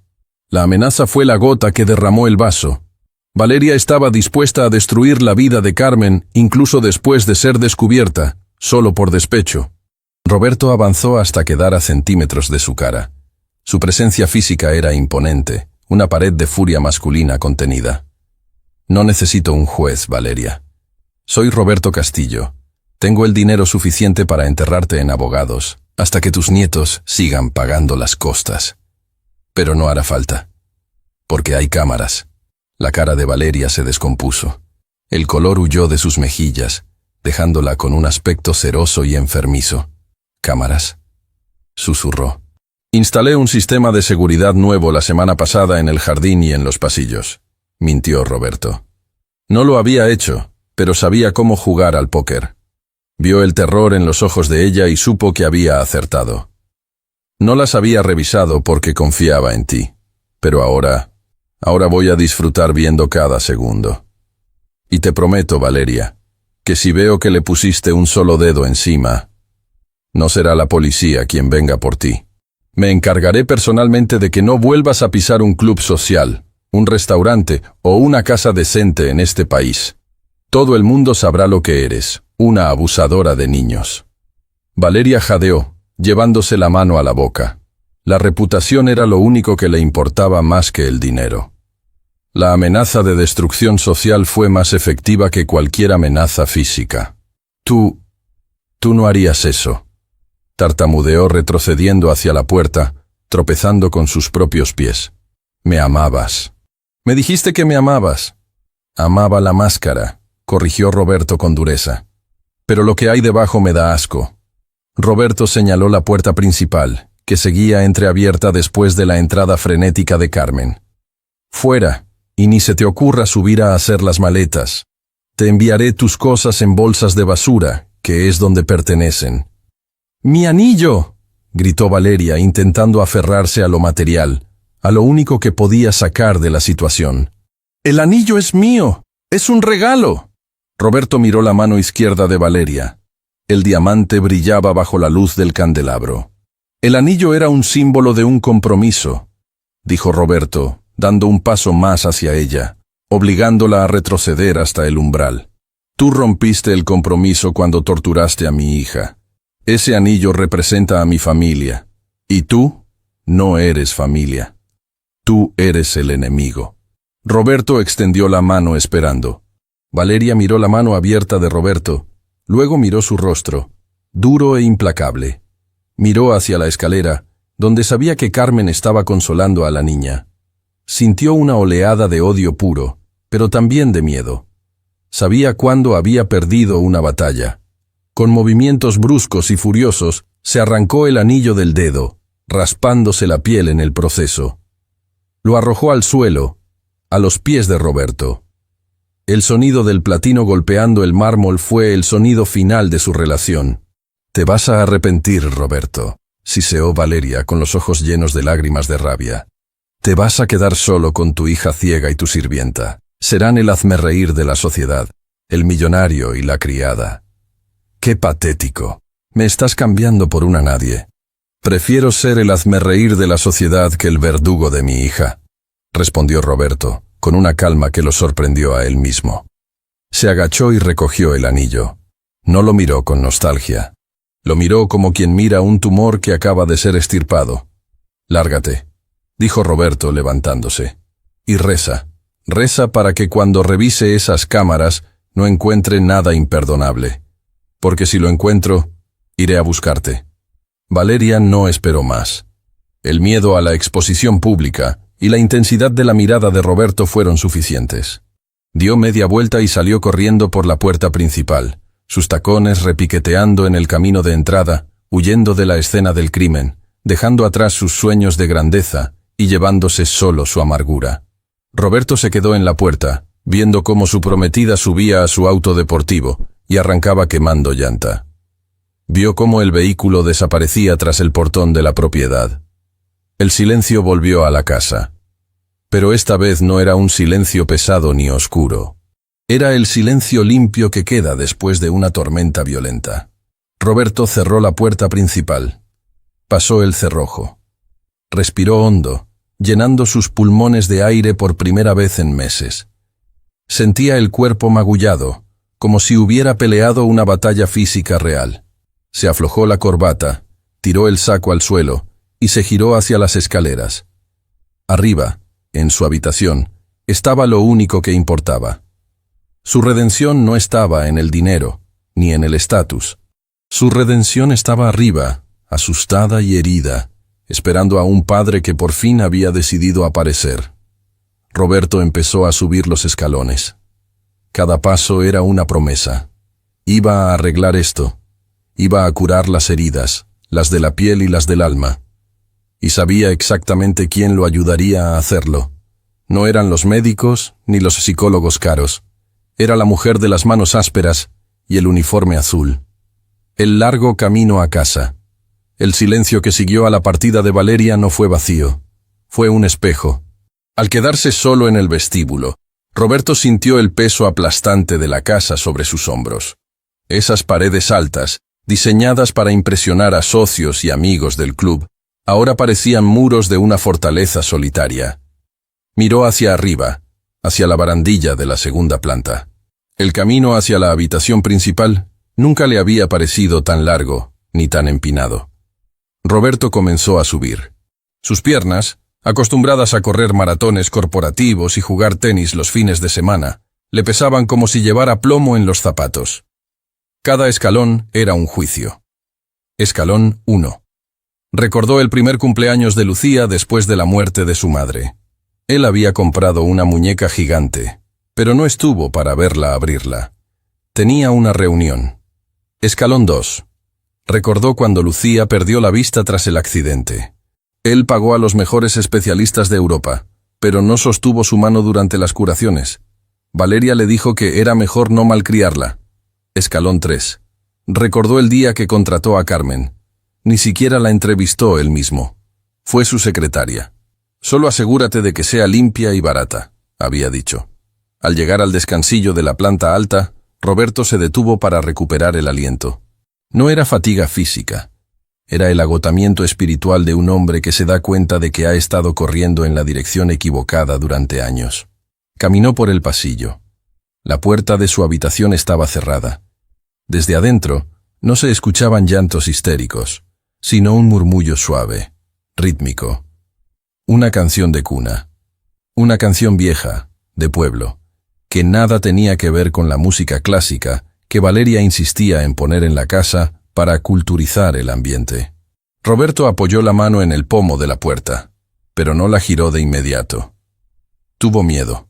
Un miedo paralizante. Él, que negociaba fusiones millonarias sin pestañear, temblaba ante la idea de enfrentar a la mujer que había despedido y a la hija que había abandonado emocionalmente. Se sentía un intruso, un extraño que necesitaba permiso para entrar en el santuario que ellas habían construido. Giró el pomo lentamente y empujó la puerta. La escena que encontró lo desarmó. La habitación estaba en penumbra, iluminada solo por la luz dorada del atardecer que se filtraba por las cortinas entreabiertas. Lucía estaba acostada en el centro de la inmensa cama matrimonial. Esa cama donde Roberto dormía solo y frío, pero ahora la cama parecía cálida. Carmen estaba sentada al borde, no en una silla distante, sino en el colchón, con el cuerpo curvado sobre la niña, acariciándole la frente con una constancia hipnótica. Al escuchar la puerta, Carmen se tensó. Su instinto de sirvienta se activó. No debes estar sentada en la cama del patrón. Hizo el ademán de levantarse rápidamente, de bajar la cabeza, de volver a su lugar invisible. Pero Lucía, sintiendo el movimiento, soltó un quejido de pánico y aferró la mano de Carmen con ambas manos. «No te vayas», suplicó la niña. Carmen se congeló a medio camino, atrapada entre el deber impuesto y el amor elegido. Miró a Roberto con ojos grandes, esperando el regaño, esperando la orden de salir, esperando el final. «No te levantes», dijo Roberto. Su voz salió ronca, irreconocible. Carraspeó y lo intentó de nuevo, más suave. «Por favor, Carmen, no te levantes. Quédate ahí». Carmen lo miró con desconfianza. Había visto la furia de Roberto abajo, había visto cómo echó a su prometida, pero años de servidumbre le habían enseñado que los ricos son volubles. Un momento te defienden porque su orgullo está herido, y al siguiente te recuerdan que eres inferior. «La niña está asustada, señor», justificó Carmen, su voz temblorosa pero firme. «No quiere soltarme. Si me voy, le volverá la crisis». «Lo sé», respondió Roberto, dando un paso dentro de la habitación. Cerró la puerta detrás de él, dejando el mundo exterior, el mundo de Valeria y las mentiras, definitivamente fuera. Avanzó hacia la cama. Lucía se tensó al escuchar los pasos pesados sobre la alfombra. Giró su rostro ciego hacia el sonido, sus ojos blancos buscando una señal de peligro. «¿Papá?», preguntó Lucía, con un hilo de voz lleno de miedo. No preguntó, «Papá, ¿estás bien?». Preguntó, «¿Papá?». como quien pregunta si el verdugo ha regresado. Ese tono de miedo rompió lo último que quedaba de la armadura de Roberto. «Sí, Lucía, soy yo», dijo él, deteniéndose a los pies de la cama. Vio a su hija. Realmente la vio. Vio lo pequeña que se veía en esa cama enorme. Vio cómo su cuerpo buscaba instintivamente el calor de Carmen. Vio los moretones en sus brazos bajo la luz tenue, marcas moradas que gritaban una historia de terror que había ocurrido bajo su propio techo, financiada con su propio dinero. Roberto miró a Carmen. La sirvienta ya no bajaba la mirada. Lo sostenía. Había un desafío silencioso en sus ojos oscuros, una pregunta muda. ¿Y ahora qué, señor millonario? Ahora que sabe la verdad, ¿qué va a hacer con ella? Ella se fue, Lucía, dijo Roberto, sintiendo que debía decirlo en voz alta para que fuera real. Valeria se fue. Para siempre. Lucía dejó de respirar un segundo.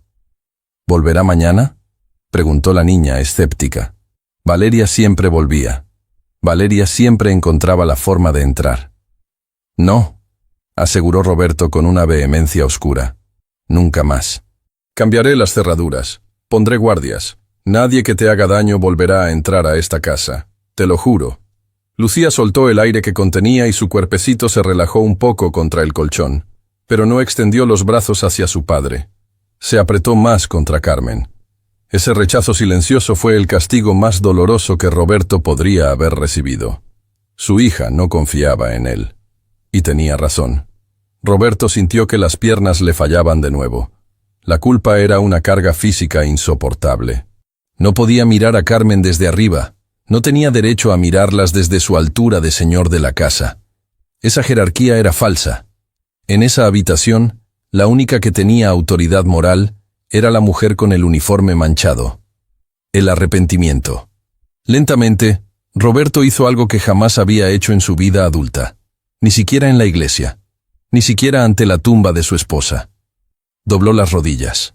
Se dejó caer sobre la alfombra gruesa al lado de la cama, ignorando el dolor del impacto, ignorando que sus pantalones de sastre italiano se estiraban y se arrugaban contra el suelo. Quedó a la altura de los ojos de Lucía, a la altura de las manos de Carmen. Se hizo pequeño, se hizo humano. Carmen abrió los ojos con sorpresa. Nunca en sus años de servicio en múltiples casas ricas había visto a un patrón arrodillarse ante una empleada. «Señor Roberto, levántese, por favor». «No es necesario», murmuró Carmen, incómoda por la ruptura del protocolo social. «No», la interrumpió Roberto, con la voz quebrada por un sollozo que ya no pudo contener. «No me pidas que me levante, Carmen. Es el único lugar donde merezco estar». Roberto bajó la cabeza. Las lágrimas comenzaron a caer sobre sus manos entrelazadas, manchando sus puños de camisa de seda. Lloró en silencio al principio, y luego con espasmos dolorosos que sacudían sus hombros anchos. Lloró la vergüenza de haber sido ciego teniendo ojos perfectos. Lloró el tiempo perdido. Lloró por el dolor que había permitido. Lucía escuchó el llanto. El sonido del llanto de un hombre adulto es aterrador para un niño, pero también es revelador. La niña soltó una mano de Carmen y tanteó el borde de la cama, buscando el origen del sonido. «¿Papá está llorando?», preguntó Lucía, confundida. Valeria le había dicho que los hombres poderosos no lloran, que su papá era de piedra.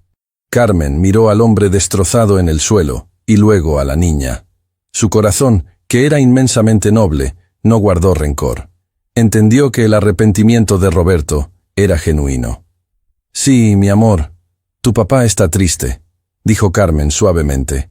«A veces los grandes también se equivocan y necesitan llorar para limpiarse por dentro». Roberto levantó la vista. Tenía los ojos rojos e hinchados. Miró a Carmen. No vio a la sirvienta.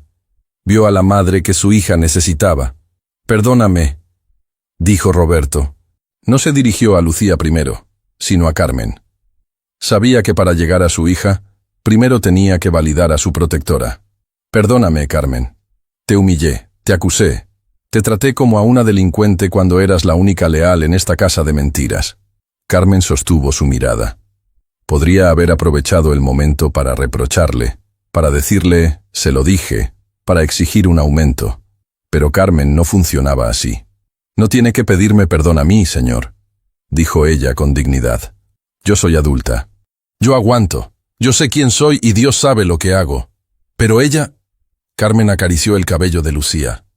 Ella es una niña. Ella esperaba que su héroe la salvara, y su héroe estaba demasiado ocupado mirando el reloj. Las palabras fueron cuchillos, pero Roberto los aceptó. Eran verdad. Tienes razón, susurró Roberto. Se giró un poco sobre sus rodillas para quedar frente a la cara de Lucía. Tenía miedo de tocarla. Tenía miedo de que si la tocaba, ella retrocediera como lo había hecho con Valeria. Lucía, empezó, y su voz tembló. Princesa. Lucía giró la cabeza hacia su voz. Su expresión era una mezcla de curiosidad y cautela. Papá, ¿por qué Valeria me pegaba?, preguntó la niña con esa honestidad brutal de los inocentes. ¿Yo soy mala? ¿Soy un estorbo, como ella decía? Roberto sintió que el corazón se le desgarraba. Tomó aire, intentando estabilizar su voz. No, mi amor, no, por Dios no, dijo Roberto acercando su mano temblorosa para rozar la mejilla de su hija. Lucía no se apartó, pero se quedó quieta, tensa. Tú eres lo mejor que me ha pasado en la vida.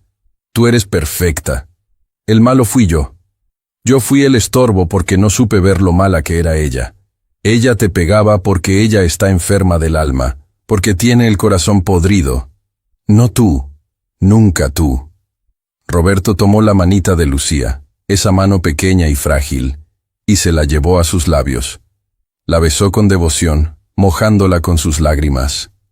Te prometo, Lucía, te juro por la memoria de tu mamá, que nadie volverá a hacerte daño. Nunca más voy a dejar que te sientas sola. Voy a estar aquí. Voy a aprender. No sé cómo ser el papá que necesitas todavía. Se me olvidó. Pero voy a aprender. Lucía sintió las lágrimas de su padre en su piel. Sintió el temblor de sus manos. Y por primera vez en mucho tiempo, sintió verdad.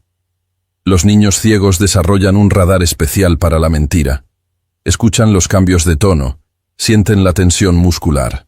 Y en ese momento, Lucía solo sintió a un hombre arrepentido que la amaba desesperadamente.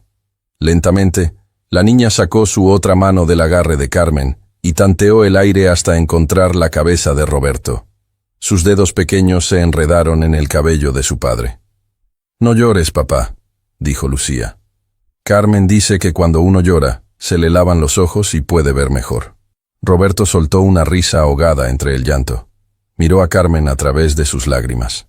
La mujer estaba sonriendo levemente. Una sonrisa triste pero llena de esperanza. Carmen dice la verdad, dijo Roberto, mirando a la sirvienta con profunda gratitud. Carmen siempre ha dicho la verdad. Roberto se secó los ojos con el dorso de la mano y respiró hondo. Seguía de rodillas, pero se sentía más fuerte que nunca. Miró a Carmen y extendió su mano hacia ella. No era la mano del patrón que da una orden, ni la mano del que da una propina. Era la mano de un hombre pidiendo ayuda a un igual. Carmen, no puedo hacer esto solo, admitió Roberto, despojándose de su último gramo de arrogancia. No sé qué le gusta comer, no sé qué cuentos le gustan, no sé cómo calmar sus pesadillas. Te necesito, no como empleada, te necesito como parte de esto, como parte de la familia. Carmen miró la mano extendida de Roberto. Miró sus dedos finos y cuidados, tan diferentes a los de ella, pero vio la sinceridad en el gesto. La señorita Lucía no come cosas verdes y están cocidas, le gustan crudas y crujientes, dijo Carmen suavemente, sin tomar la mano todavía, pero empezando a educarlo. Le gustan los cuentos donde los dragones no mueren, sino que se hacen amigos de las princesas. Y para las pesadillas solo necesita saber que hay alguien al lado que no se va a ir. Roberto asintió, absorbiendo cada palabra como si fuera la lección de negocios más importante de su vida. Enséñame, pidió él. Enséñame a ser padre, Carmen. Te pagaré el triple, te daré lo que quieras, pero por favor, no nos dejes. Carmen sonrió, y finalmente, extendió su mano áspera y tomó la mano suave de Roberto. El apretón fue firme, un pacto sellado sobre la cama de la niña que ambos amaban. «No es por el dinero, señor Roberto», dijo Carmen. «Me quedo porque esta niña es mi corazón, y porque creo que usted también tiene salvación». En ese momento, la barrera invisible de clases sociales, uniformes y jerarquías se disolvió en esa habitación. Ya no había un millonario y una sirvienta. Había un padre, una madre sustituta y una hija, unidos por el dolor del pasado y la esperanza frágil del futuro. Roberto se levantó del suelo, sintiendo las rodillas entumecidas. Se sentó en la cama, al otro lado de Lucía, encerrando a la niña en un círculo de protección entre él y Carmen. «Tengo hambre», dijo Lucía de repente, rompiendo la tensión con la inocencia de quien prioriza la supervivencia inmediata. Roberto y Carmen se miraron y soltaron una carcajada al mismo tiempo.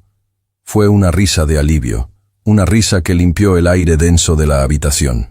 «Vamos a buscar algo crujiente entonces», dijo Roberto, secándose la última lágrima. «Carmen, ¿me ayudas a bajarla?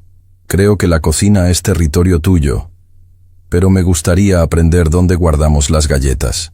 «Con gusto, señor», dijo Carmen, levantándose y alisándose el delantal, que ahora, a los ojos de Roberto, parecía una capa de superhéroe. «Pero primero hay que lavarle la carita a esta princesa». Mientras Carmen llevaba a Lucía al baño, Roberto se quedó un momento junto a la cama. Miró sus manos vacías. Ya no tenía prometida. Ya no tenía anillo. Probablemente había perdido un par de socios por salir corriendo de la oficina. Pero mientras escuchaba a su hija reír con el agua del grifo, Roberto supo que, por primera vez en su vida, era inmensamente rico. El clímax emocional. Habían pasado 3 semanas desde la expulsión de Valeria, pero el tiempo en la mansión Castillo parecía haber cambiado de ritmo. Ya no era ese tiempo frenético y corporativo marcado por la agenda del señor Roberto. Ahora era un tiempo lento, paciente, dictado por las necesidades de sanación de una niña de 7 años. La escena se trasladó a un pasillo de hospital aséptico y frío. El olor a desinfectante y el zumbido constante de las máquinas de aire acondicionado creaban una atmósfera de tensión insoportable. No era una clínica privada de lujo donde te sirven champán mientras esperas. Roberto había elegido el Hospital Universitario Central, no por falta de dinero, sino porque allí operaba el doctor Arriaga, una eminencia en neurooftalmología que Valeria había descartado meses atrás por considerarlo un médico de clase media que no entendería nuestro nivel. Roberto caminaba de un lado a otro del pasillo, desgastando la suela de sus zapatos. Se había quitado la corbata hace horas.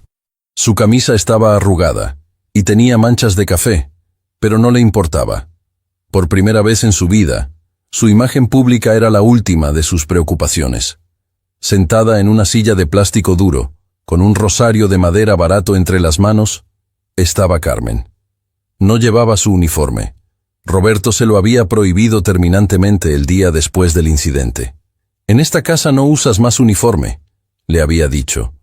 Ahora vestía una blusa sencilla y una falda larga, ropa humilde pero digna. Sus labios se movían en una oración silenciosa y constante, un mantra de fe que mantenía a raya la desesperación. «Llevan 4 horas, Carmen», dijo Roberto, deteniéndose frente a ella y pasándose las manos por el pelo, despeinándose con angustia. «Dijeron que serían 3. Algo ha salido mal. Lo sé. Dios me está castigando por haber sido un mal padre. Me va a quitar la oportunidad de verla sana». Carmen detuvo su rezo y levantó la vista. Sus ojos oscuros transmitían una paz que Roberto envidiaba desesperadamente. «No llame a la desgracia, señor Roberto», dijo ella con voz suave pero firme. «Los tiempos de Dios no son los de su reloj suizo. La niña es fuerte. Ha sobrevivido al desamor y a la oscuridad. Una operación no la va a vencer. Tenga fe». «Tengo miedo, Carmen», confesó el millonario sentándose a su lado y hundiendo la cabeza entre las manos. «Tengo un miedo que me paraliza. Si la operación falla, si ella nunca puede ver, ¿cómo voy a explicarle que pude haberlo intentado antes? ¿Cómo voy a vivir sabiendo que dejé que Valeria la convenciera de que su ceguera era un castigo permanente? Si la operación falla, Usted seguirá siendo su padre, respondió Carmen, poniendo su mano callosa sobre la mano temblorosa de Roberto. Y ella lo sabrá. Ella sentirá su amor. La vista es un regalo, señor, pero el amor es el sustento. Lucía prefiere un padre ciego que la ame, a un padre con vista perfecta que la ignore. Usted ya le ha dado el milagro más grande. Volvió por ella. Antes de que Roberto pudiera responder, las puertas dobles del quirófano se abrieron con un soplido neumático. El doctor Arriaga salió, quitándose la mascarilla quirúrgica. Tenía ojeras profundas y el rostro serio. Roberto saltó de la silla como si tuviera un resorte. Carmen se puso de pie lentamente, apretando el rosario contra su pecho. «Doctor». Roberto ni siquiera pudo formular la pregunta. La palabra se le atragantó en la garganta seca. El médico suspiró y miró a ambos. No hizo distinción entre el millonario y la ex sirvienta. Vio a dos padres preocupados. «Ha sido complicado», admitió el doctor Arriaga. El daño en los nervios no fue solo por el accidente original. El estrés crónico y, bueno, el trauma emocional que la niña ha sufrido habían creado una presión intraocular psicosomática muy severa. El cuerpo de Lucía estaba rechazando la vista porque asociaba ver con dolor. Roberto sintió una punzada de culpa tan aguda que tuvo que apoyarse en la pared para no caer. Su hija no quería ver porque lo que veía era un mundo hostil. «¿Entonces?», preguntó Carmen, dando un paso adelante, con la voz llena de esperanza. «Hemos logrado descomprimir el nervio», dijo el médico, y una leve sonrisa cansada apareció en su rostro. «La cirugía, anatómicamente, ha sido un éxito. Pero el pero quedó colgando en el aire como una guillotina». «¿Pero qué?», exigió Roberto. «Está despertando de la anestesia ahora mismo. Y está muy agitada.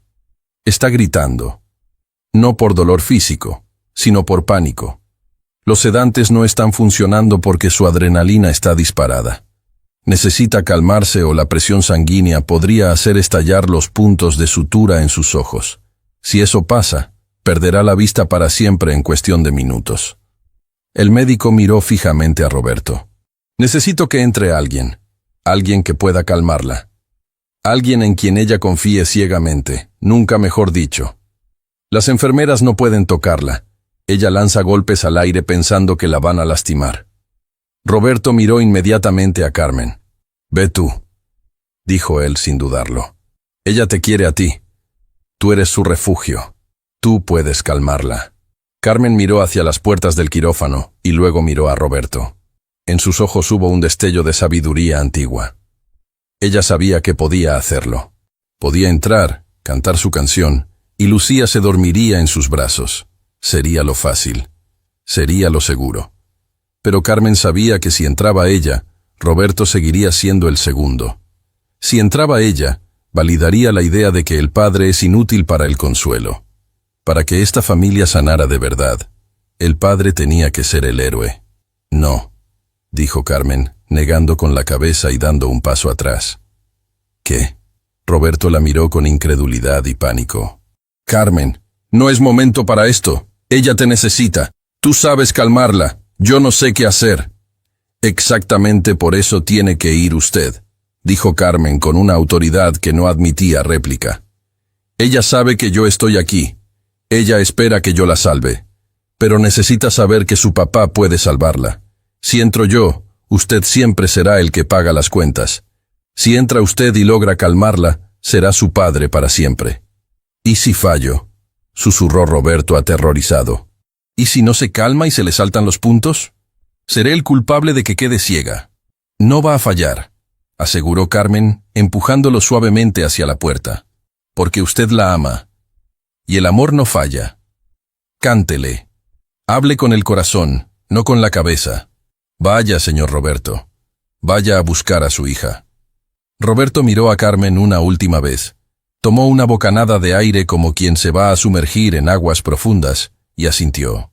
Se puso la bata estéril que le ofreció una enfermera con manos temblorosas y entró en la sala de recuperación. El sonido era desgarrador. «No, no me toquen. Valeria, no. Prometo que me voy a portar bien. gritaba Lucía. La niña estaba en la camilla, con los ojos vendados con gruesas gasas blancas. Estaba atada de muñecas para evitar que se arrancara el vendaje, y luchaba contra las correas como un animalito salvaje. Su monitor cardíaco pitaba frenéticamente, una alarma roja que indicaba peligro inminente. 2 enfermeras intentaban sujetarla sin hacerle daño, pero Lucía se retorcía, llorando lágrimas que mojaban las vendas peligrosamente. Roberto sintió que el mundo se le venía encima al escuchar el nombre de Valeria. Incluso en su delirio postanestesia, el monstruo seguía presente. «Déjenme solo con ella», ordenó Roberto. Su voz salió más fuerte de lo que esperaba. «Señor, es peligroso, si se mueve mucho», empezó a decir una enfermera. «He dicho que me dejen solo», bramó Roberto, sin apartar la vista de su hija. «Salgan». Las enfermeras, intimidadas, se retiraron, dejando la puerta entreabierta. Roberto se acercó a la camilla. Lucía sentía la presencia de alguien y se encogió, esperando el golpe. «¡No me pegues!», gimió la niña. Roberto se tragó el nudo en su garganta. Se inclinó sobre ella, pero no la tocó. Recordó lo que Carmen le había enseñado.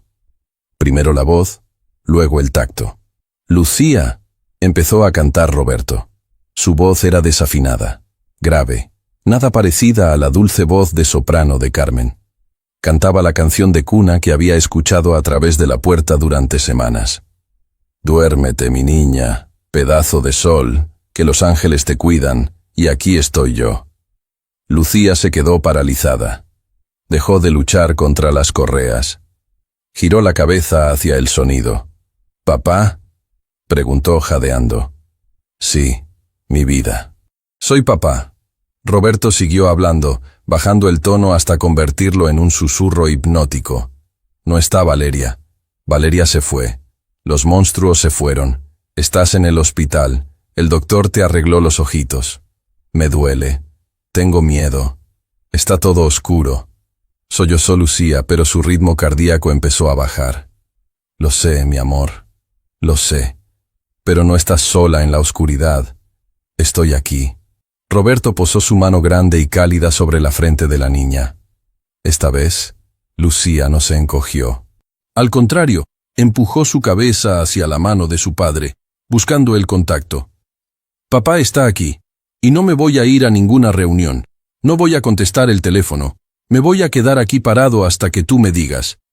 «¿Y Carmen?», preguntó la niña, su voz volviéndose pastosa por el efecto retardado de la anestesia, que ahora sí empezaba a hacer efecto al bajar la adrenalina. «Carmen está afuera, rezando por nosotros. Ella me dijo que entrara. Me dijo que yo tenía que cuidarte hoy». «Cántame otra vez, la parte de los ángeles», susurró Lucía, su respiración volviéndose lenta y rítmica. Roberto, el hombre que había cerrado tratos de millones de dólares ante juntas directivas hostiles, sintió que este era el momento más importante de su existencia. Siguió cantando, acariciando el pelo de su hija, mientras el monitor cardíaco pasaba de la alarma roja al ritmo verde y constante de la paz. Desde la ventanilla de la puerta, Carmen observaba la escena. Una lágrima solitaria rodó por su mejilla. No era de tristeza, sino de misión cumplida. Vio cómo el padre besaba la frente vendada de la hija, y cómo la niña se rendía al sueño confiada, segura. Carmen sonrió. Se persignó y se sentó de nuevo en el pasillo. Su trabajo de puente había terminado. Ahora comenzaba el verdadero trabajo de familia. La promesa. 4 días después, la mansión Castillo estaba sumida en una penumbra artificial. Todas las cortinas estaban cerradas por orden del médico. Era el día de quitar las vendas. El ambiente en la sala principal era eléctrico. No había invitados, no había prensa, no había fiestas. Solo estaban los esenciales: Roberto, Carmen, el doctor Arriaga y al fondo el personal de servicio que, tras la partida de Valeria y la nueva actitud de Roberto, había cambiado radicalmente su comportamiento, mostrando ahora un respeto genuino y temeroso hacia la niña que antes ignoraban. Lucía estaba sentada en un sillón grande de terciopelo. Llevaba sus gafas de sol oscuras preparadas en su regazo. Roberto estaba arrodillado frente a ella, sosteniendo sus manos. Carmen estaba de pie justo detrás del sillón, con una mano en el hombro de la niña, su ancla física de siempre. ¿Estás lista, Lucía?, preguntó el doctor Arriaga, preparando las tijeras quirúrgicas para cortar la gasa. Tengo miedo, papá, confesó Lucía, apretando las manos de Roberto. Pase lo que pase, Lucía, nada cambia, dijo Roberto mirándola intensamente aunque ella no pudiera verlo aún. Si ves, será maravilloso, y si no ves, también será maravilloso, porque nos tenemos a nosotros. No necesito que veas para amarte, te amo completa, tal como eres. Esas palabras fueron la llave final. Durante años, Lucía había sentido que su ceguera era una falla, algo que la hacía menos. Escuchar a su padre decir que la amaba con su ceguera le quitó el peso del rendimiento. Estoy lista, dijo la niña con valentía. El doctor procedió. El sonido de las tijeras cortando la gasa pareció amplificarse en el silencio de la sala. Vuelta tras vuelta, la venda blanca fue cayendo al suelo como la piel muerta de una serpiente. Mantén los ojos cerrados, instruyó el médico. Ahora, ábrelos muy despacio. La luz le va a molestar. Lucía apretó los párpados. Estaba temblando. Abre los ojos, mi amor. Estoy aquí, susurró Roberto. Lentamente, Lucía separó los párpados. Al principio, la luz tenue de la sala le pareció una explosión blanca y dolorosa. Parpadeó rápidamente, lagrimeando. «Me arde», se quejó. Es normal, dijo el médico. Intenta enfocar. Lucía parpadeó de nuevo. El mundo blanco y borroso empezó a tomar formas, manchas de color, sombras que se movían. No era una visión perfecta, de alta definición. Era un mundo acuarela, difuso y nebuloso, pero había algo. Ya no era la negrura absoluta. Miró hacia adelante. Había una mancha oscura frente a ella, una mancha con forma de persona. Lucía estiró la mano, dudosa. Roberto se quedó inmóvil, conteniendo la respiración, con lágrimas corriendo por su cara. La mano de la niña tocó la cara de su padre. Sus dedos recorrieron la nariz, los pómulos mojados, la barba incipiente. «¿Papá?», preguntó ella. «Sí», respondió Roberto con la voz estrangulada. «Te veo», susurró Lucía. La frase fue un terremoto. «Te veo borroso. Pareces una nube con barba, pero te veo». Roberto soltó un sollozo de alegría pura y abrazó a su hija con cuidado, enterrando la cara en su cuello. Carmen, detrás del sillón, se tapó la boca para ahogar un grito de emoción. El personal de servicio al fondo empezó a aplaudir suavemente, algunos llorando abiertamente. «Veo colores», dijo Lucía, separándose de su padre y mirando alrededor. Veo algo azul ahí arriba», señaló a Carmen. «Esa es Carmen», dijo Roberto, riendo entre lágrimas. «Siempre vestida de azul, aunque le dije que no hacía falta». Lucía se giró en el sillón y miró la mancha azul que era su segunda madre. «Carmen, eres bonita», dijo la niña, extendiendo los brazos hacia ella. Carmen se arrodilló junto al sillón, uniéndose al abrazo. Era la imagen de la victoria. La medicina había hecho su parte, pero el amor había sostenido al paciente. Después de que la emoción inicial se calmó y el doctor Arriaga confirmó que la recuperación visual sería progresiva y requeriría mucha terapia, pero que el pronóstico era excelente, Roberto se puso de pie. Se secó las lágrimas y adoptó una postura de autoridad, pero esta vez era una autoridad benévola. Hizo una seña al personal de servicio para que se acercaran. Cocinera, jardinero, chofer y las dos nuevas doncellas que habían reemplazado a las que eran espías de Valeria. Todos formaron un semicírculo. «Quiero hacer un anuncio», dijo Roberto con voz clara y potente. «Y quiero que quede absolutamente claro para todos los presentes y futuros empleados de esta casa». Roberto caminó hacia Carmen y le tomó la mano, obligándola a ponerse de pie a su lado, en el centro de la sala. No detrás, no a un lado, sino en el centro. «Carmen ya no trabaja para mí», declaró Roberto. Un murmullo de confusión recorrió al personal. Carmen miró a Roberto con pánico. ¿La iba a despedir ahora que la niña estaba bien? Señor, empezó a decir Carmen. Carmen no trabaja para mí, repitió Roberto sonriendo. Carmen trabaja conmigo. A partir de hoy, Carmen es la gobernanta de la casa y la tutora legal designada de Lucía en caso de que yo falte. Ella tiene autoridad absoluta sobre el funcionamiento de este hogar. Si ella dice que es de día aunque sea medianoche. ¿Entendido? El personal asintió vigorosamente. El mensaje era claro. Faltarle el respeto a Carmen era faltarle el respeto al dueño. Roberto se giró hacia Carmen y sacó un sobre de su bolsillo. No era un sobre de despido. Eran papeles legales. He creado un fideicomiso para Lucía, explicó Roberto, bajando la voz para que solo Carmen y la niña lo escucharan. Y he puesto una cláusula. Tú eres la administradora conjunta. He asegurado tu futuro, Carmen. No como pago, sino como justicia. Nunca más tendrás que preocuparte por dinero. Ni tú ni tu familia en el pueblo. Te has ganado tu lugar en esta mesa no por sangre, sino por lealtad. Carmen miró los papeles y luego a Roberto. No sabía qué decir. Toda su vida había sido servir, agachar la cabeza, ser invisible.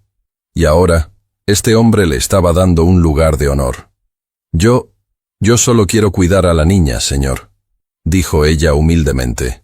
Y eso harás. Pero lo harás como la señora de la casa, no como la sirvienta, dijo Roberto. Luego, con un brillo pícaro en los ojos, añadió, y por favor, quema esa ropa vieja. Mañana iremos de compras. Los tres. Lucía necesita gafas nuevas, y tú necesitas vestidos que estén a la altura de tu alma. Lucía, que escuchaba todo con una sonrisa radiante, tanteó hasta encontrar la mano de su padre y la mano de Carmen. Las unió en su regazo. Ahora somos un equipo, sentenció la niña. Roberto miró sus manos unidas. La mano de un millonario, la mano de una niña ciega que empezaba a ver la luz, y la mano de una mujer campesina que les había enseñado a ver la verdad. Sí, mi amor, dijo Roberto, sintiendo una paz que ninguna fusión empresarial le había dado jamás. Somos el mejor equipo del mundo. La promesa del título se había cumplido. No solo el padre había salvado a la hija de la madrastra malvada, sino que la sirvienta había salvado al millonario de su propia ceguera. La casa, antes fría y silenciosa, ahora estaba llena de luz, no solo la que entraba por las ventanas, sino la que irradiaban sus habitantes. La resolución final y epílogo, subparte 1. La caída de la máscara. 3 meses después de la operación, el escenario cambió radicalmente. Ya no estábamos en la calidez del Hogar Castillo, sino en la entrada fría y exclusiva del club campestre Los Altos, el epicentro de la alta sociedad de la ciudad, un lugar donde la apariencia lo es todo y donde Valeria solía reinar como una abeja reina. Valeria llegó en un taxi. Su auto deportivo había sido embargado hacía semanas. Llevaba un vestido de marca, pero era de una temporada pasada. Y si uno miraba de cerca, se notaba el desgaste en el dobladillo. Su postura, sin embargo, seguía siendo altiva. Intentaba proyectar la imagen de que todo estaba bien, de que la ruptura con Roberto era solo un tiempo, y que ella seguía siendo intocable. Caminó hacia la recepción con la barbilla en alto, ignorando los murmullos de las señoras que tomaban té en la terraza. «Buenos días, Ramón», dijo Valeria al recepcionista, intentando pasar de largo hacia el salón principal. «Voy a mi mesa de siempre». El recepcionista, un hombre mayor que siempre la había saludado con una reverencia, esta vez no se movió. Se interpuso en su camino con una expresión de incomodidad profesional. «Lo siento, señorita Valeria. No puede pasar». Valeria se detuvo en seco, con una sonrisa congelada que no llegaba a sus ojos. «¿Perdón? Creo que no te escuché bien. Soy socia honoraria. Mi prometido, el señor Castillo, es el dueño de la acción corporativa más grande de este club. El señor Castillo ya no es su prometido». Una voz grave resonó detrás de ella. Valeria se giró. Roberto estaba allí, pero no iba vestido de tenis o ropa casual de club. Llevaba un traje impecable, oscuro, de corte severo. No estaba allí para socializar. Estaba allí para ejecutar una sentencia. A su lado, para sorpresa de todos los presentes, no había una nueva modelo ni una heredera. Estaba el abogado principal de su firma, con un maletín de cuero grueso. Roberto. Valeria intentó suavizar su rostro, buscando esa vulnerabilidad que solía manipular. Mi amor, qué bueno que te veo. Todo esto ha sido un malentendido horrible. He estado llamándote, pero creo que tu secretaria tiene mal mi número. Roberto la miró con una indiferencia que dolía más que el odio. Mi secretaria tiene órdenes estrictas de bloquear cualquier contacto contigo. Y Ramón tiene órdenes de revocar tu acceso. La acción del club estaba a mi nombre, Valeria. Y como ya no eres la futura señora Castillo, ya no tienes entrada. Valeria miró a su alrededor. Las señoras del té habían dejado de disimular y ahora miraban abiertamente, susurrando entre ellas. La humillación pública, su mayor miedo, se estaba materializando. «No puedes hacerme esto», siseó Valeria bajando la voz, acercándose a él. «Me vas a destruir socialmente. ¿Sabes lo que dirán?» «Dirán la verdad», respondió Roberto con calma. «Dirán que intentaste abusar de una niña discapacitada y que fuiste expulsada por ello. Eso es mentira. No tienes pruebas», gritó ella, perdiendo la compostura. Roberto hizo un gesto a su abogado. El hombre abrió el maletín y sacó un sobre grueso, sellado con el logo del tribunal. ¿Pruebas? Roberto tomó el sobre y se lo tendió. Aquí tienes la notificación de la demanda. Incluye el testimonio médico del doctor Arriaga sobre las lesiones crónicas de Lucía, el testimonio jurado de 3 empleados que despediste injustamente y que ahora han vuelto a trabajar para mí, y... sí, el reporte de tus gastos. Resulta que el dinero para la caridad que te daba iba a parar a tus cuentas personales en el extranjero. Eso se llama fraude, Valeria. Y es cárcel. Valeria palideció. Sus manos temblaron al intentar agarrar el sobre, pero este se le resbaló y cayó al suelo, quedando a los pies de Roberto. «Roberto, por favor», suplicó, cayendo de rodillas, no por arrepentimiento, sino por desesperación. «No tengo nada. Mis tarjetas están canceladas. Me van a quitar el apartamento. Si me demandas, me hundes. Ten piedad. Fuimos pareja». Roberto la miró desde arriba. Recordó el momento en que él se arrodilló ante Carmen y Lucía. Aquello fue un acto de amor y humildad. Esto, ver a Valeria arrodillada por dinero, era un acto de patetismo. «La piedad», dijo Roberto fríamente. «Te la estoy dando al no meterte en una celda hoy mismo. Tienes 24 horas para salir de la ciudad. Si te vuelvo a ver cerca de mi hija, de Carmen o de mi casa, la demanda por fraude se convertirá en una demanda penal por intento de lesiones graves a un menor. Y créeme, tengo los recursos para asegurarme de que pases el resto de tu juventud tras las rejas». Roberto se dio la vuelta, dándole la espalda definitivamente. «Roberto, no puedes dejarme así», gritó Valeria, llorando lágrimas de rimer. Roberto se detuvo un segundo y giró la cabeza. «Tienes razón, no debería dejarte así. Debería agradecerte». Valeria levantó la vista, confundida y esperanzada. «Gracias a tu crueldad», dijo Roberto. «Aprendí a valorar la bondad. Gracias a tu avaricia, descubrí quién era la verdadera reina de mi casa. Adiós, Valeria. Que encuentres un alma, porque la belleza ya se te está acabando». Roberto salió del club caminando con paso firme. Detrás de él, Valeria se quedó sola en el suelo, rodeada de murmullos y miradas de desprecio, sosteniendo un sobre legal que era la lápida de su vida superficial. La justicia divina había llegado, no con un rayo, sino con la firma de un padre que ya no tenía miedo. Su parte 2. El jardín de la verdad. La escena cambió al jardín de la mansión. El mismo lugar donde comenzó la pesadilla, ahora era irreconocible. Donde antes había césped milimétrico y estatuas frías que no se podían tocar, ahora había vida. Había un columpio colgado de la rama del roble centenario, había juguetes dispersos, y sobre todo, había flores. No flores de concurso, sino flores silvestres, coloridas y desordenadas. Lucía estaba sentada en la hierba. Ya no llevaba gafas oscuras, sino unas gafas graduadas con montura rosa brillante. Su visión no era perfecta, seguía viendo el mundo un poco borroso, como una pintura impresionista, pero veía los colores. Y eso era suficiente. Carmen estaba a su lado, con las manos llenas de tierra, enseñándole a trasplantar unas petunias. «Siente la raíz, mi niña», decía Carmen, guiando las manos de Lucía. «Tienes que tratarla con cariño para que agarre en la tierra nueva. Si la aprietas mucho, se asusta y no crece, igual que las personas». Roberto observaba la escena desde la terraza, con una taza de café en la mano. Ya no llevaba traje. Vestía unos pantalones de lino y una camisa remangada. Se veía más joven, más vivo. Dejó la taza y caminó hacia ellas, sentándose directamente en el pasto, sin importarle las manchas. «¿Necesitan ayuda las jardineras más guapas del mundo?», preguntó Roberto.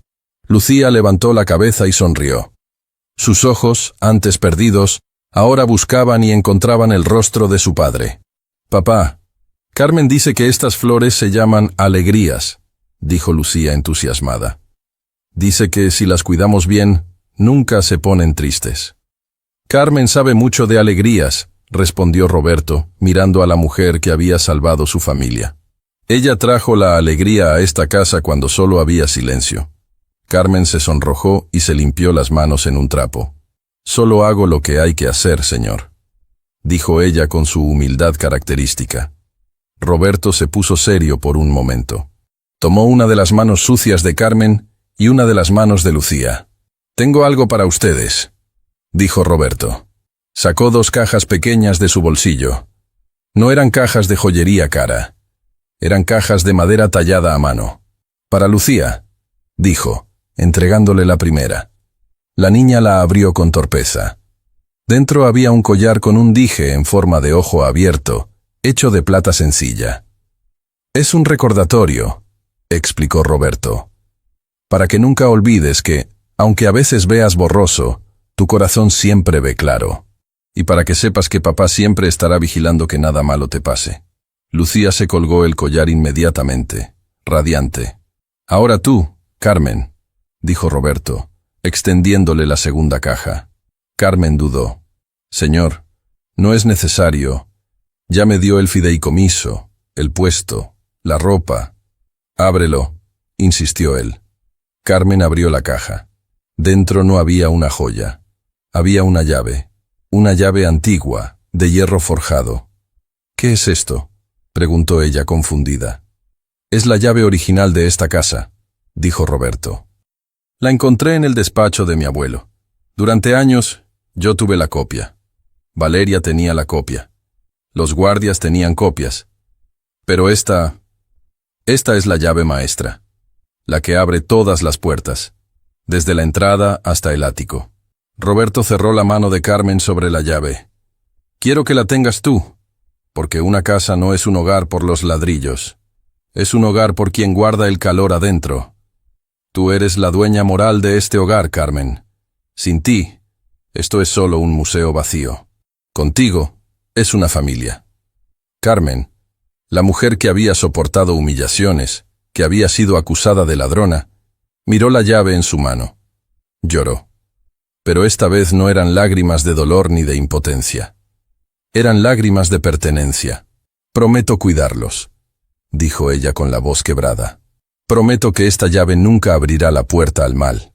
Lucía se lanzó sobre ellos, abrazándolos a los dos, manchándolos de tierra, creando una amalgama de risas y lágrimas bajo el sol del atardecer.